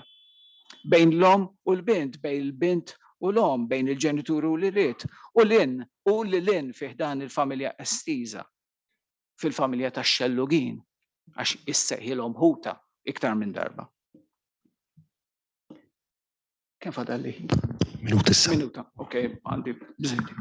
Fix-xogħol klassiku tiegħu fuq ir-retorika, jiġifieri kif issib l-aħjar mezzi ta' persważjoni f'ċirkustanzi partikolari, Aristotli jidentifika 3 mezzi ta' persważjoni li joffri omlok id-diskors innifsu, li hija l-ewwel parti tar-retorika, l-itos, il-logos u l-pathos. Jien stajt qassamt is-sintesi suġġettiva tiegħi. Skużawni, nsejthom slides. Jistajt qassamt is-sintesi suġġettiva tiegħi fid-diskors ta' Gibbon skont dawn il-mezzi jew elementi ta' persważjoni. Fl-ewwel parti għandek l-itos, meta tippreżenta lilha nfisha u l-kredibilità tagħha fuq is-suġġett tal-politika tax-xelluk f'mument ta' kriżi. Imbagħad għandek il-logos, il-parti ċentrali li fiha tagħmel l-argument politiku tagħha dwar ir-relazzjoni intima bejn il-politiċi u n-negozjanti l-kbar, u t-tielet il-pathos. L-appell għall-involviment emozjonali tal-miġema biswit il-monument ta' Manuel de Mec. Is-sejħa tagħha biex ħuta jimtlew bil-kuraġġ għax meta jingħaqad u jiġġieled tas-sewwa, il-poplu għad għandu l-poter li jiddawwar id-deċiżjonijiet ħżiena li jieħdu l-politiċi. Mela itos, logos u pathos, fl-istess ordni li jitkellem fuqhom Aristotli. L-argument tiegħi huwa li waqt li dan it-tqassim jirrifletti r-rotta argumentattiva li tfassal Gibbon, ma jirriflettix il-funzjoni ċentrali u trasformattiva li għandu l-itos, ċoe il-karattru tagħha, l-kredibilità, fid-diskors kollu mill-bidu sal-aħħar. Dan huwa essenzjalment diskors ta' pathos fil-fatt ukoll, ta' tqanqil tal-udjenza biex tirreaġixxi, għax anki l-itos huwa forma moderata jgħidulna l-istudjużi ta' pathos. Iju tistabbilixxi pass wara ieħor il-karattru tagħha, il-kredibilità tagħha f'dan il-kuntest partikolari. Gibbon qed iġġib lill-udjenza magħha għaliex il-politiku huwa personali u l-personali huwa politiku. Grazzi ħafna.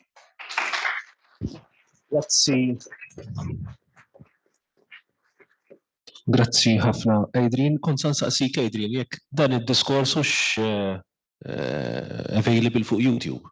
Dat diskors għal min forsi jkun jixtieq. Fuq Facebook maqsum f'biċtej. Mela, grazzi Adrian li stibnek issa tiġi magħna hawnhekk, għandna issa kwartal mistoqsijiet lill-panel. Jekk forsi xi ħadd għandu xi riflessjoni, xi argument, nitlobkom please tidentifikaw ruħkom u żommu kemm jista' jkun konċiżi. Għandna xi mikrofon qed jitqassam? Ħanqasmulkom dan.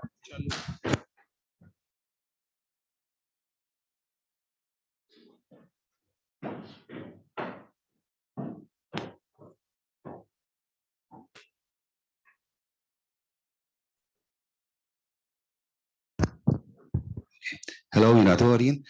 Basikament jina nixtieq fuq il-medda ta' dawn l-analiżijiet kollha li saru, naħseb irridu nifhmu l-iktar ħaġa fundamentali, ċoe ir-raġuni tal-bniedem fiħdan is-soċjetà postmoderna jew kellha postkristjana. Ġifieri il-politika relatata mal-etika, x'qegħdin ngħidu, ġifieri xi kultant għad-diskors kważi huwa riċiklat fis-sens huwa tajjeb dejjem validu, però irridu naraw ta' bilħaq li franka l-iskola politika ta' żmienna kemm qed tirrifletti l-umanità li ta' bilħaq tirrispetta il-valur tar-raġuni. Fi xi kultant ħafna drabi anke fuq il-medja, fuq il-mezzi soċjali, l-arbitrarjetà tar-raġuni, ċoe li tappella tinvoka iktar dak is-sens ta' komunità li m'hemmx analiżi, ġifieri ngħid kumment, nissimpatizza miegħu u mbagħad eventwalment nista' nimplementa anke politikament. Ġifieri naħseb l-edukazzjoni, invista tal-politika, tal-analiżi u l-għodda kollha xjentifiċi jinsawru identità anke fih l-università bħala l-istudenti fejja mhux biss għandek tikkorrispondi kif qed ftit qabel mal-ekonomija fejn sejra imma li jkollna identità umana u anka spiritwali sabiex is-soċjetà u l-komunità Maltija anka fid-dawl globali tagħmel iktar sens, ġifieri iktar nkun iktar umani bejnietna. Qabel xejn proset il kulħadd. Grazzi Dori. Għaw xi interventi oħra, please. Thank you. Grazzi ħafna tal-interventi tagħkom, kienu verament interessanti u naħseb illi f'xi punt jew ieħor kollha għamiltu aċċenni għad-diskors politiku, in-natura konflittwali tiegħu u allura wkoll ikun hemm elementi fejn il-pożizzjoni politika tkun ukoll imwaħda ma' identità li tqanqal, kien hemm ħafna diskors dwar it-tqanqil u l-emozzjoni. Imma mill-banda l-oħra għandna wkoll it-tendenza li nistudjaw il-politika u d-diskors politiku minn aspett iktar razzjonali, deliberattiv, fejn inti għandek l-aġenzija tal-individwu li qisha hija din ir-rational public agent sewwa. U xtaqt allura nisma' ftit l-intervent tagħkom f'dan is-sens fejn tidħol l-emozzjoni fil-politika meta qegħdin nagħmlu analiżi ta' diskorsi politiċi bħala akademiċi. Grazzi. L-għandna mistoqsija diretta, qed tistaqsi fuq l-emozzjoni jew xi ħadd irid. Yes. Jien naħseb illi kollox jiddependi mill-kuntest speċifiku ħafna li fit-tradizzjoni klassika tal-retorika jgħidula l-kairos, insomma, mill-kairos hemm l-udjenza u hemm ukoll referenza għad-dekor. Jien naħseb l-emozzjoni importanti ħafna f'diskorsi li fihom il-kuntest huwa stabbilit. Jiġifieri, pereżempju, id-diskors li qed nitkellem fuq jiena, li tkellimt fuq jiena huwa diskors li fih in-nies jafu x'inhu l-argument politiku. L-argument politiku ġa ppubblikawh il-graffiti u kien hemm ovvjament protesti oħrajn għaddejjin fl-istess żmien. Allura il-kelliema jew il-kelliema x'kontribut jistgħu jagħtu. U naħseb li ħafna drabi f'dinja medjatizzata ħafna fejn l-informazzjoni qiegħda pjuttost ma' jdejna, f'idejna. Naħseb in-nies ifittxu l-element ta' involviment emozjonali ġenwin, qed nagħmel hekk ġenwin għax ovvjament hija kwistjoni suġġettiva ħafna. Imma ifittxu dik ix-xrara speċi emozjonali li tidher ġenwina. Għalhekk fil-fatt naħseb veru ittradejtu d-diskors ta' Andrea għaliex ma murejtkomx biċċa minnu. Naf li uħud minnkom kienu preżenti dakinhar, imma jien naħseb li l-emozzjoni f'dinja li ġiet medjatizzata, f'dinja li saret parti minn formuli qabel Mary kienet titkellem fuq slogans politiċi. L-slogans politiċi aħna l-iktar waħda is-suċċess tagħhom huwa li nibqgħu nsemmuhom u l-gost tagħhom huwa li toqgħod titmejl bihom.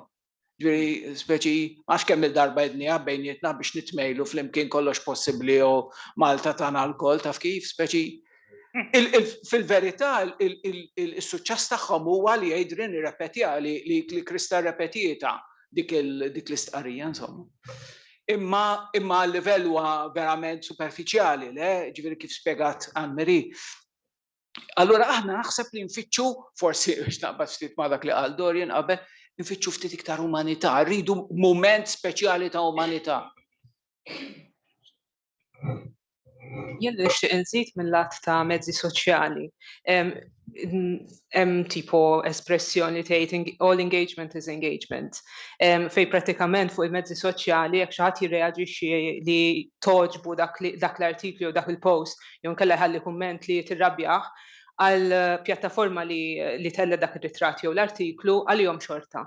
Jiġifieri jekk tħarsu anke llum il-ġurnata lejn xi artikli jew xi posts, ħafna minnhom il-mod ta' kif huma miktubin kemm il-post per se imma anke il-caption li tidher taħt huma ħafna drabi lingwaġġ illi jipprova jġiegħel lil persuna temozzjona ruħha b'xi mod jew ieħor. Sa mbagħad kif temozzjona ruħha dak huwa naħseb diskors ieħor l-etika ta' mbagħad x'tip ta' emozzjonijiet jinvokaw dawn il-posts fuq is-social media. Għandna kummenti ieħor? L-emozzjonijiet f'da sens tipo bħalma kien fid-diskors ta' Andrea Deben, eċetera. U għalhekk anke ma fassx ħafna anke dwaru u anke fass anke fuq il-kawtela taż-żewġ personaġġi li jażilt jiena ex-ministri.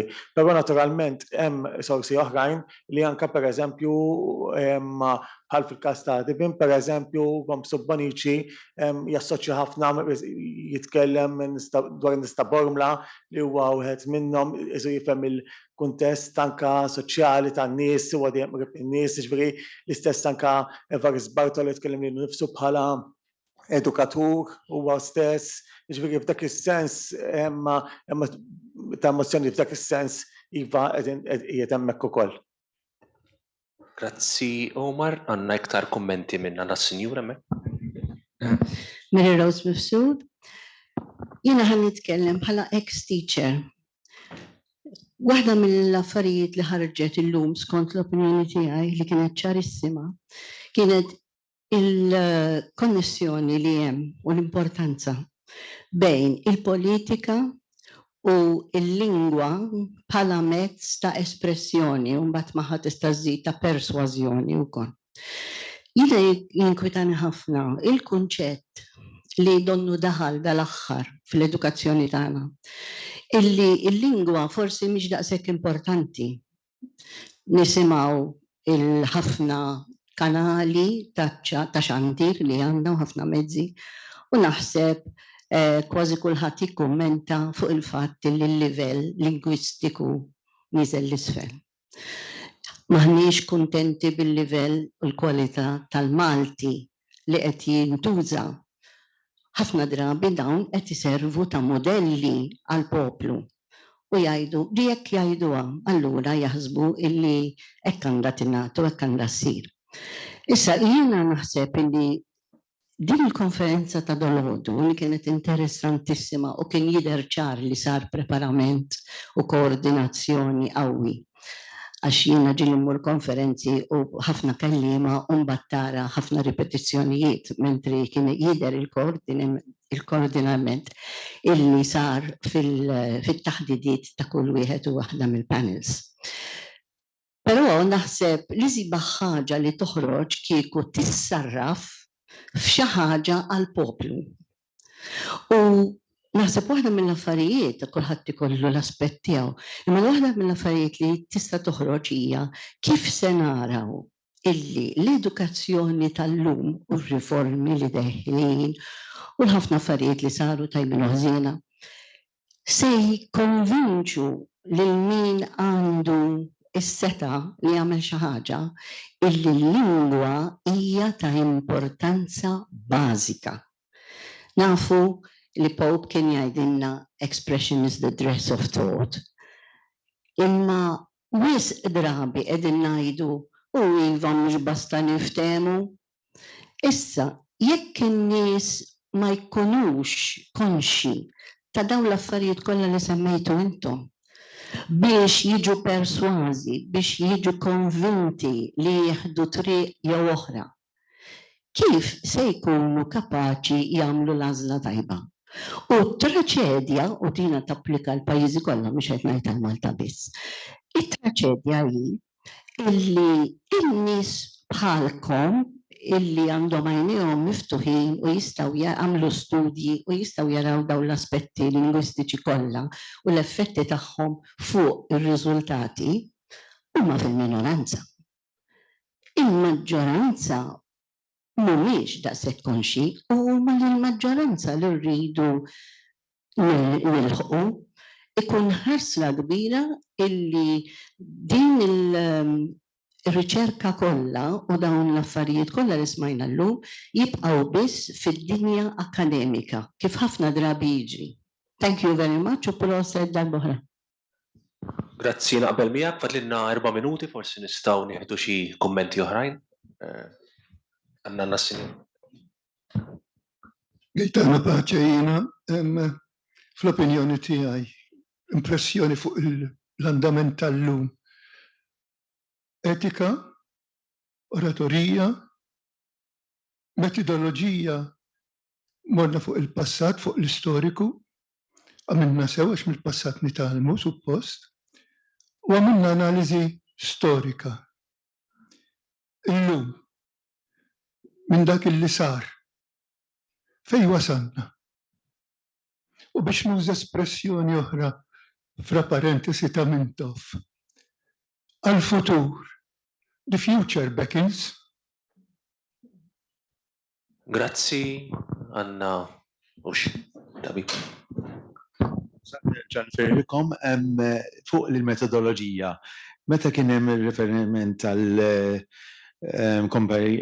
komparattiv bej Dr. Gonzi u Joseph Muscat, importanti li anki nifokaw fuq il-perjodu waqt il-leġislatura fej kun sar. Mod, u għet minnu kien diskors eżattament pre-elettorali. U li ieħor kien diskors fejn introduċi ruħu, per eżempju, fil-Konsil Ġenerali. Ovvjament, ċirkostanzi il-kontest kien kompletament differenti, ma importanti li nasserixxu fuq hekk li meta nikkomparaw, we have to compare like with like. Ġifieri meta niġu għal keywords u għall-etika fid-diskors, mod se tindirizza udjenza pre-elettorali u mod qed introduċi l kemm sirt kap ta' partit. Ħaġa oħra wkoll differenza jekk hux diskors intern waqt Kunsill Ġenerali jew diskors mass meeting, jiena li l-etika tista' tiġi impedita fil-kuntest ta' diskors politiku tal-mexxejja, jew anki ta' kunsilliera, jew anki ta' attivisti, minħabba l-eżiġenzi kemm tal-medja u anki eżiġenzi ta' ħin li jiġi impost fuq il-kellima. Mod diskors ta' Mintoff fis-sebgħinijiet li ma kien jispiċċaqat kif inqal u kien kollu ċans kollu li jirreferi għall-istorja u għall-etika tiegħu profonda. U mod diskors li jrid jintemm eżatt mal-nofsinhar neqsin ħamsa għax irid jiġi rrapportat fil-medja tal-aħħar 20 sena kif żviluppaw l-aħħar 20 sena. Ġifieri fl-istessin nifirkom ħafna kien hemm ħafna aspetti li jinfluwixxu anki fuq il-personalità politika ta' dak li jkun u jġiel li dak li jkun iħobb iktar politika. U I'm looking forward to a follow-up, ovvjament, from this faculty. Grazzi ħafna, jiena fuq il-ħin għandi fadal li minuta biss, jekk fadalx biss l-aħħar kumment. Grazzi. Proset minn ġdid kienu diskorsi mirqumin proset. Waqt diskors minnhom għaddi li ħsieb jekk il-kelma saritx l-għadu tagħha nfisha. Fis-sens illi kulħadd jaf illi biex jikkomunika jrid jitkellem. Tilħaq in-nies, tikkonvinċihom, eċċetera. Imma tant morna fl-estrem li ieħor illi id-diskors il-kliem iservi biex jintimida. It-trolls kontettajt xi ħaġa inti forsi hemm ħafna xi sifu illi inti tiġi f'sitwazzjoni jekk tibqax temmen illi l-kliem huwa ġawar jew ħanajda mod ieħor. Jekk il-kliem hu ġawar, iskiet hu aħjar minnu. Imma iskiet mhux se jġib il-bidliet. Allura, is-sens ta' missjoni permezz tal-kelma trid iktar u iktar illum minn qatt qabel għax trid teleb ħafna gideb, fake news, eccetera, semmew daw diġà diskorsi oħra. B'mod u maniera illi tilħaq in-nies fi triq. Għax jekk kien huwa il-kelma u l-flus huma ekwivalenti, l-ebda kelma misejra tikkonvinċi illi it-tajjeb huwa dejjem tajjeb u l-ħażin huwa dejjem ħażin. Grazzi. Grazzi ħafna qed jgħid li Adrian għandu xi ħaġa. Kemm ngħid biss għax qabel saret referenza, speċi aħna fid-Dipartiment tal-Malti meta nitkellmu fuq retorika ma nitkellmux biss fuq retorika politika, ġifieri l-elogju ta' Emmanuel Mifsud lil Oliver Frigieri huwa wkoll eżempju, huwa wkoll mument ta' retorika, huwa wkoll eżempju ta' retorika, u hemm oħrajn pritka ta' Monsignor Xikluna wkoll hija mibnija fuq strateġija retorika. U jien naħseb li waħda mill-affarijiet li rridu nagħmlu biex nevitaw dak li qed isemmi issa l-Professur Aquilina hija li nofru iżjed eżempji ta' lingwa użata b'mod intelligenti jekk hemm bżonn konflittwali ma dejjem rispettuż u dejjem kreattiv naħseb jiena. Illum qed nitkellmu fuq il-retorika politika ma m'hemmx dik biss. Grazzi, sarilna l-ħin, ringrazzja lil Krista Boffa, lil Adrian Grima, lil Omar Seguna, lil Clyde Pooley, nistieden issa l-Dottor Vassallo biex jala.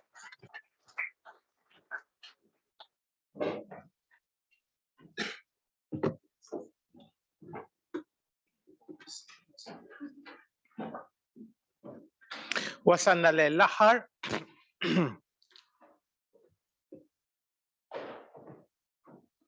Interessanti ngħidulkom illi kellna assigurazzjoni li ġejjin tal-mezzi tax-xandir. Assigurazzjoni ma ġewx. Ma kenniex politiku mistieden, allura ma ġewx.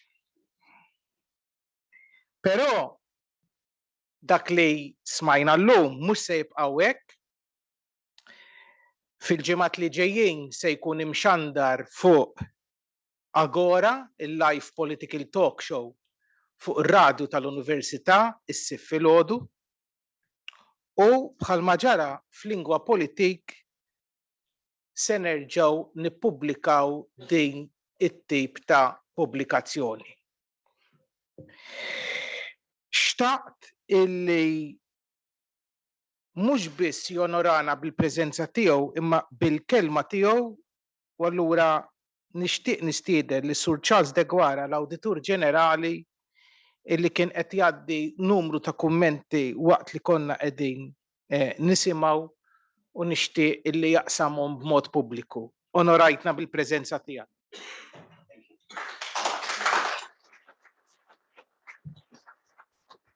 Tieħdu x'qata, naf għandkom il-ġoħ bħal mandijien ġiex minuti u nieqaf.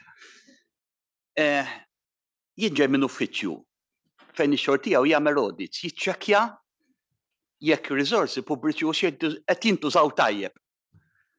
U nassigurakom, darodu jiena konvint li r-riżorsi pubbliċi mhux jintużaw tajjeb ma kienu każ ta' best practice. Proset min organizza dan l-event. Hekk għandhom jintużaw ir-riżorsi għall-events bħal dawn. Ġiex kummenti żgħar fi qosor. Naħseb dal-event waqqa għal moħħi żgur żewġ mit. Skużawni, ma nafx kif tgħid mit bil-Marti, ma nafx kif tgħidha. Mit. Skużawni, tnejn. Waħda mit in-nisa ma jinteressahom xejn politika. Jekk għaddew sew suppost awditu suppost naf not. Kien hemm min daqs speakers nisa u speakers igris, jekk għaddew sew kien hemm min daqs. Jiġifieri mhux veru n-nisa ma jieħdux interess fil-politika. Smajna 5 diskorsi tajbin, jiena veru ħadd gost kull waħda minnhom. Waħda. It-tieni, iż-żgħażagħ ma jinteressawhomx fil-politika. Ma nafx x'kienet leverage age imma kien hawn ħafna żgħażagħ. Tkellmu diskorsi tajbin, analiżi tajba ħafna. Jiġifieri mhux veru n-nisa u ż-żgħażagħ ma jinteressawhomx fil-politika. Meta tkun serja kif kienet darodu u b'mod organizzat u b'mod analitiku jinteressahom. Il-kuntest, għawa tal-kelma, kelma waħda għandi. Proset, għamiltu biċċa xogħol tajba ħafna. Proset.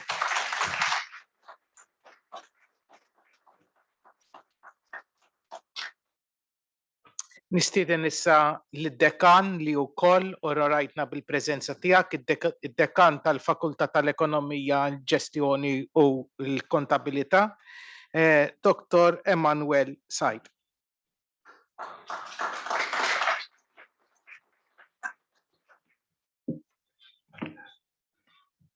Eżis, kollegi, studenti, sinjuri, Awditur Ġenerali, għandi ġiex partijiet tad-diskors, waħda li għadha preparata nixtieq naqra u oħra li forsi iktar spontanja.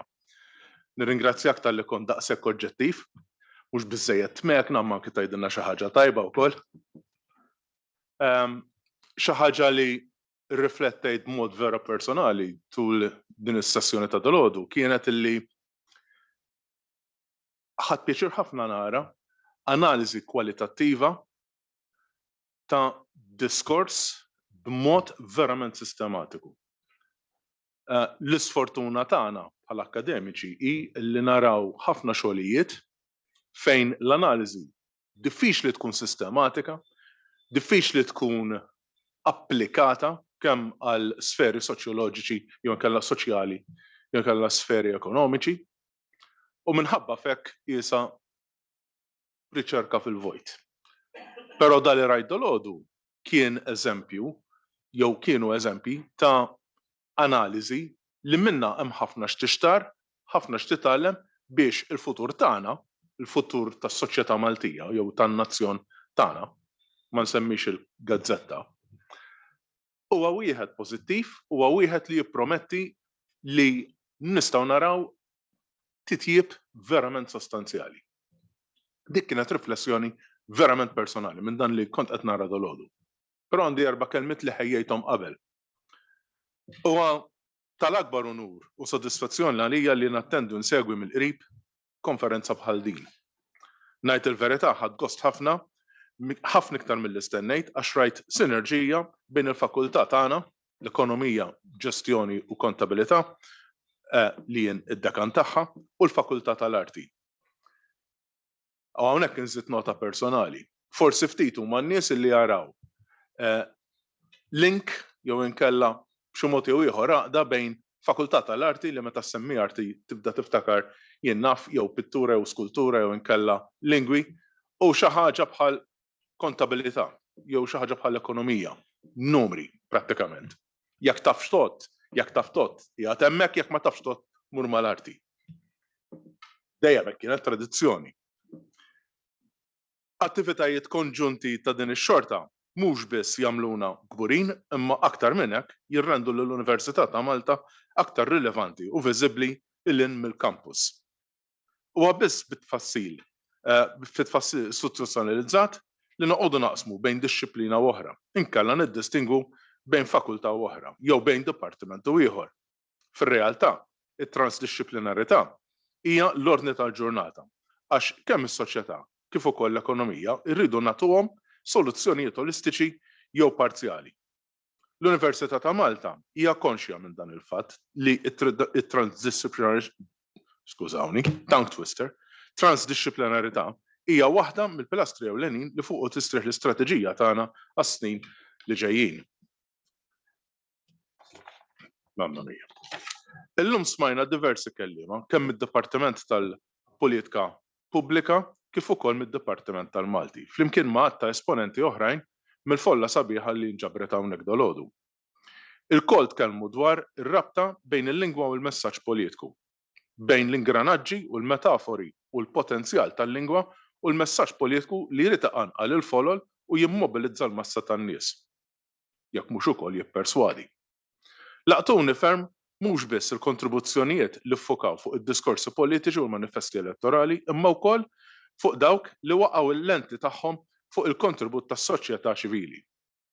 L-esponenti tat-trade unions, l-assoċjazzjonijiet ta' min iħaddem u l-għaqdiet tal-volontarjat huma wkoll parteċipi fix-xenarju demokratiku.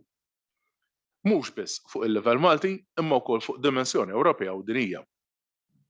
Dawn ukoll bħal-politiċi jużaw il-qawwa tal-lingwa biex jinfluwenzaw, jinnegozjaw, jirrelataw mal-partiti politiċi, l-awtoritajiet tal-istat u entitajiet sopranazzjonali. Tkellimtu fuq il-Knisja dolodu anyway. Huma wkoll għandhom ikunu mħarġa fl-użu tajjeb tal-lingwa. Wow, qed ngħid. Kemm għall-Malti kif ukoll għall-Ingliż. Ġala darba dan huwa pajjiż bilingwu. Bħala dekan tal-Fakultà tal-Ekonomija, il-Ġestjoni u l-Kontabilità, lanqas ma rrid ninsa nsemmi l-importanza tal-għarfien u tħaddim tat-tielet lingwa. Għax din tgħinna nifirxu l-kuntatti ekonomiċi u soċjali tagħna il-lin minn xtutna. Li tkun taf il-Malti u l-Ingliż u tafhom sew. M'għandekx mertu għax dan hu l-minimu li huwa mistenni minn kwalunkwe individwu kemm hawn ġew kif ukoll hemm barra. Il-mertu ikun attribwit meta jkollok kapaċità li taf titħaddet u tikteb bl-Ispanjol, bil-Ġermaniż, Taljan, Arbi, Franċiż, Russu, il-Mandarin u l-bqija tal-lingwi kollha. Nemmen li f'pajjiżna għandu jagħti aktar każ għat-tagħlim tal-ilsna differenti meta nissodaw il-qagħda taż-żewġ ilsna uffiċjali tagħna, il-Malti u l-Ingliż. Dan li qed ngħid ma joġbis b'mod naturali fil-Fakultà tal-Arti fejn hemm imwaqfa diversi dipartimenti tal-lingwa fl-Università, imma wkoll għall-fakultà tagħna. Bħala dekan ma nieqaf qatt insemmi l-bżonn li kull student minn tagħna jibqa' jistudja l-politika, il-kontabilità, il-marketing, l-assigurazzjoni, il-management, il-qasam finanzjarju inkella fil-ekonomija. Għandhom il-koll ikollhom il-ħila lingwistika li trid tgħinhom fil-qaddi ta' dmirijiet professjonali tagħha. Il-lingwa hija għodda li kulħadd għandu bżonn biex jikkomunika imma aktar minn hekk biex isemma leħnu, ixxerret l-idejat, joħloq koalizzjonijiet u jsensel sens ta' bidla fl-istess waqt ta' tama għal ġejjieni. Il-konferenza tal-lum tagħmilli ħafna kuraġġ għax rajt fiha ħafna ħeġġa mhux biss illum imma tul ix-xhur twal ta' tħejja sabiex illum stajna nassistu għat-tieni edizzjoni tal-Lingwa Politik. Nieħu l-okkażjoni biex nifraħ u nirringrazzja lill-akkademiċi tad-Dipartiment tal-Politika Pubblika fih dan il-fakultà tagħna, lil dawk tad-Dipartiment tal-Malti fih dan il-Fakultà tal-Arti. U ovvjament il-kollegi li ħadmu magħhom biex din il-konferenza saret realtà. Min jeddhom ħassew li kellhom jaqdu l-forzi tagħhom flimkien biex joħolqu dawn it-tip ta' inizjattivi li bis-saħħa tagħhom mhux biss igawdu l-intellettwali u l-istudenti, imma wkoll il-pubbliku ġenerali. Huwa ta' sodisfazzjon li nirrimarka li kif ġara fl-ewwel konferenza ta' din ix-xorta s-sena l-oħra, din id-darba wkoll il-kontribuzzjonijiet kollha li smajna se jkunu miġburin f'pubblikazzjoni. B'hekk dak li ntqal dalgħodu u li ddiskutejna illum jibqgħu jkun ta' referenza għal dawk li jkunu qegħdin jagħmlu riċerka assoċjata mar-rabta bejn il-lingwa u l-politika fil-futur. Hawnhekk nixtieq nirringrazzja lill-organizzaturi imma nagħti ħajr speċjali lil dawk kollha li lqajtu l-istedina tagħna u dalgħodu ġejtu hawnhekk minflok ma mortu tieħdu passeġġjata għax-xemx. Grazzi ħafna.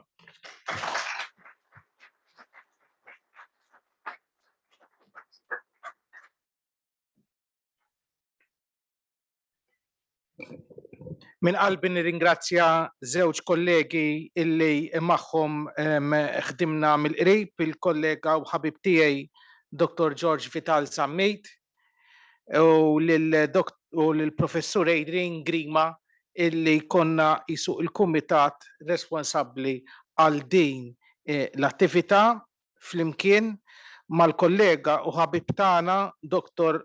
Michael Spanjol li huwa il-kap tad-Dipartiment tal-Malti. Messitek il-fortuna jew l-isfortuna li l-aħħar kelma hija tiegħek.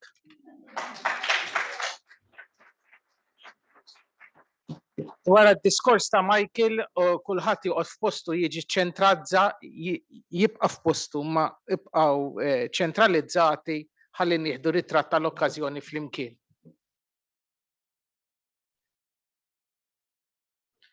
Insellem lil kulħadd. Mario, il-kap tagħna sewwa, il-kap ta' kulħadd, qabbadni nagħmel ftit riflessjonijiet fuq din il-konferenza. Allura jien poġġejt wara nett u bdejt nisma' u nikteb sewwa. U dan huwa dak li ktibt dalgħodu jiena u nisma' dawn l-interventi interessanti li kellna. Għattajna nofstenar nisimgħu dwar ir-retorika, l-arti tal-persważjoni, l-arti tat-taħdid tal-li ngħidu li nitkellmu biex nikkonvinċu. Bażikament li permezz ta' ftit ħsejjes inġelu lil min jismana jibla dak li ngħidulu u jekk tiġina żewġ jagħmel dak li nixtiequ aħna. Il-kelma retorika ġejja mill-Grik minn retor li tfisser min jitħadded fil-pubbliku. Miller tal-verb eiro. Jiena ngħid. Jiena ngħid. Issa jien x'fadal li xi ngħid wara sensiela ta' 11 il-diskors bħal dawn. Diskorsi li missew mal-metafori, il-mistoqsijiet, l-slogans, l-istrateġiji u l-istrateġiji varji li kelliema jużaw biex iġelu l-semmija jemnuhom, jimxu warajhom, jirrepetu klimhom, jivvutawlhom jew jiskartawhom. Naħseb fadalli tliet affarijiet xi ngħid. Qabel xejn, ir-retorika f'pajjiżna issir bil-Malti. Jolqotni li l-kampanji politiċi jkunu bil-Malti. Mill-slogans sal-billboards, mill-filmati sal-hashtags fil-mezzi soċjali. Imqar fil-kampanji li bħalissa qed naraw għaddejjin il-Junior College u l-Università, il-Malti jintuża. Għax il-politiċi mhux bħal ħafna nies li jfasslu riklami, il-politiċi jafu li biex tqanqal il-folla trid tindirizza bil-siena. It-tieni, Irrid inkompli f'dawn ir-ringrazzjamenti li saru. Nixtieq nirringrazzja qabel xejn lil Mario Thomas Vassallo ta' din il-kollaborazzjoni sabiħa ferm, lil Adrian Grima u lil George Vital Zammit tal-organizzazzjoni, lil numru ta' studenti li għanuna dal-għodu lil Maxine, Daniel, Gianluca, Bradley, Riccardo u Godfrey tal-għajnuna li tawna, lill-istaff amministrattiv tad-Dipartiment tal-Malti u tad-Dipartiment tal-Politika Pubblika u l-istaff tal-kampus tal-Belt, fosthom dawk li laqgħuna fid-daħla, dawk li natfu s-sala u dawk li ferrawna l-kafe. It-tielet, nixtieq nipperswadikom li jien naf nuża l-istrateġiji tar-retorika, speċjalment l-istrateġija tar-repetizzjoni. Ir-repetizzjoni tal-ħoss ftar fil-kelma. Ma nafx indunajtux li ħafna slogans politiċi jkunu versi ta' 8. Jindew bil-vers tipiku tal-għana, tat-taqbil u l-poeżija biex ibellawna ros bil-labra. U jiena ta' żatat li jien se nipprova nagħmel bħalhom. Skużawni jekk ma komplejtx magħkom waqfa l-kafe għax inqermakom ispirajtuni u kont qed inħarbeġ dawn l-4 versi hemm wara. Ġid fiduċja direzzjoni, kulħadd fehma u opinjoni. Int konvint forsi hemmint futur aħjar għax l-ewwel int.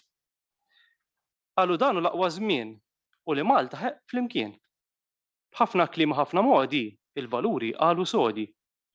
Nissikkaw iċ-ċintorin, basta l-ewwel iċ-ċittadin. Bosta qwil fuq il-futur u l-issewwa jerbaħ żgur. Il-futur u sostenibbli, imma possibbli kollox possibbli. Il-votanti jivvutaw, uħud minnhom jiflowtjaw. Terġu oħrajn iħassru l-vot, par idejn fit-tmun sod. Ian Borċo b'jorgazma, konna dmizzi taffa l-azma, Alfred Sant kien neħħa l-vatt u l-arriva tostingat. Poluxin Orlando ftit bikkej, min bil-kap, min bil-mexxej. Xogħol ġustizzja libertà, mhux biċċajt bis-serjetà. Għaliex taf x'jorbotu jħoll illi Malta tagħna l-kol.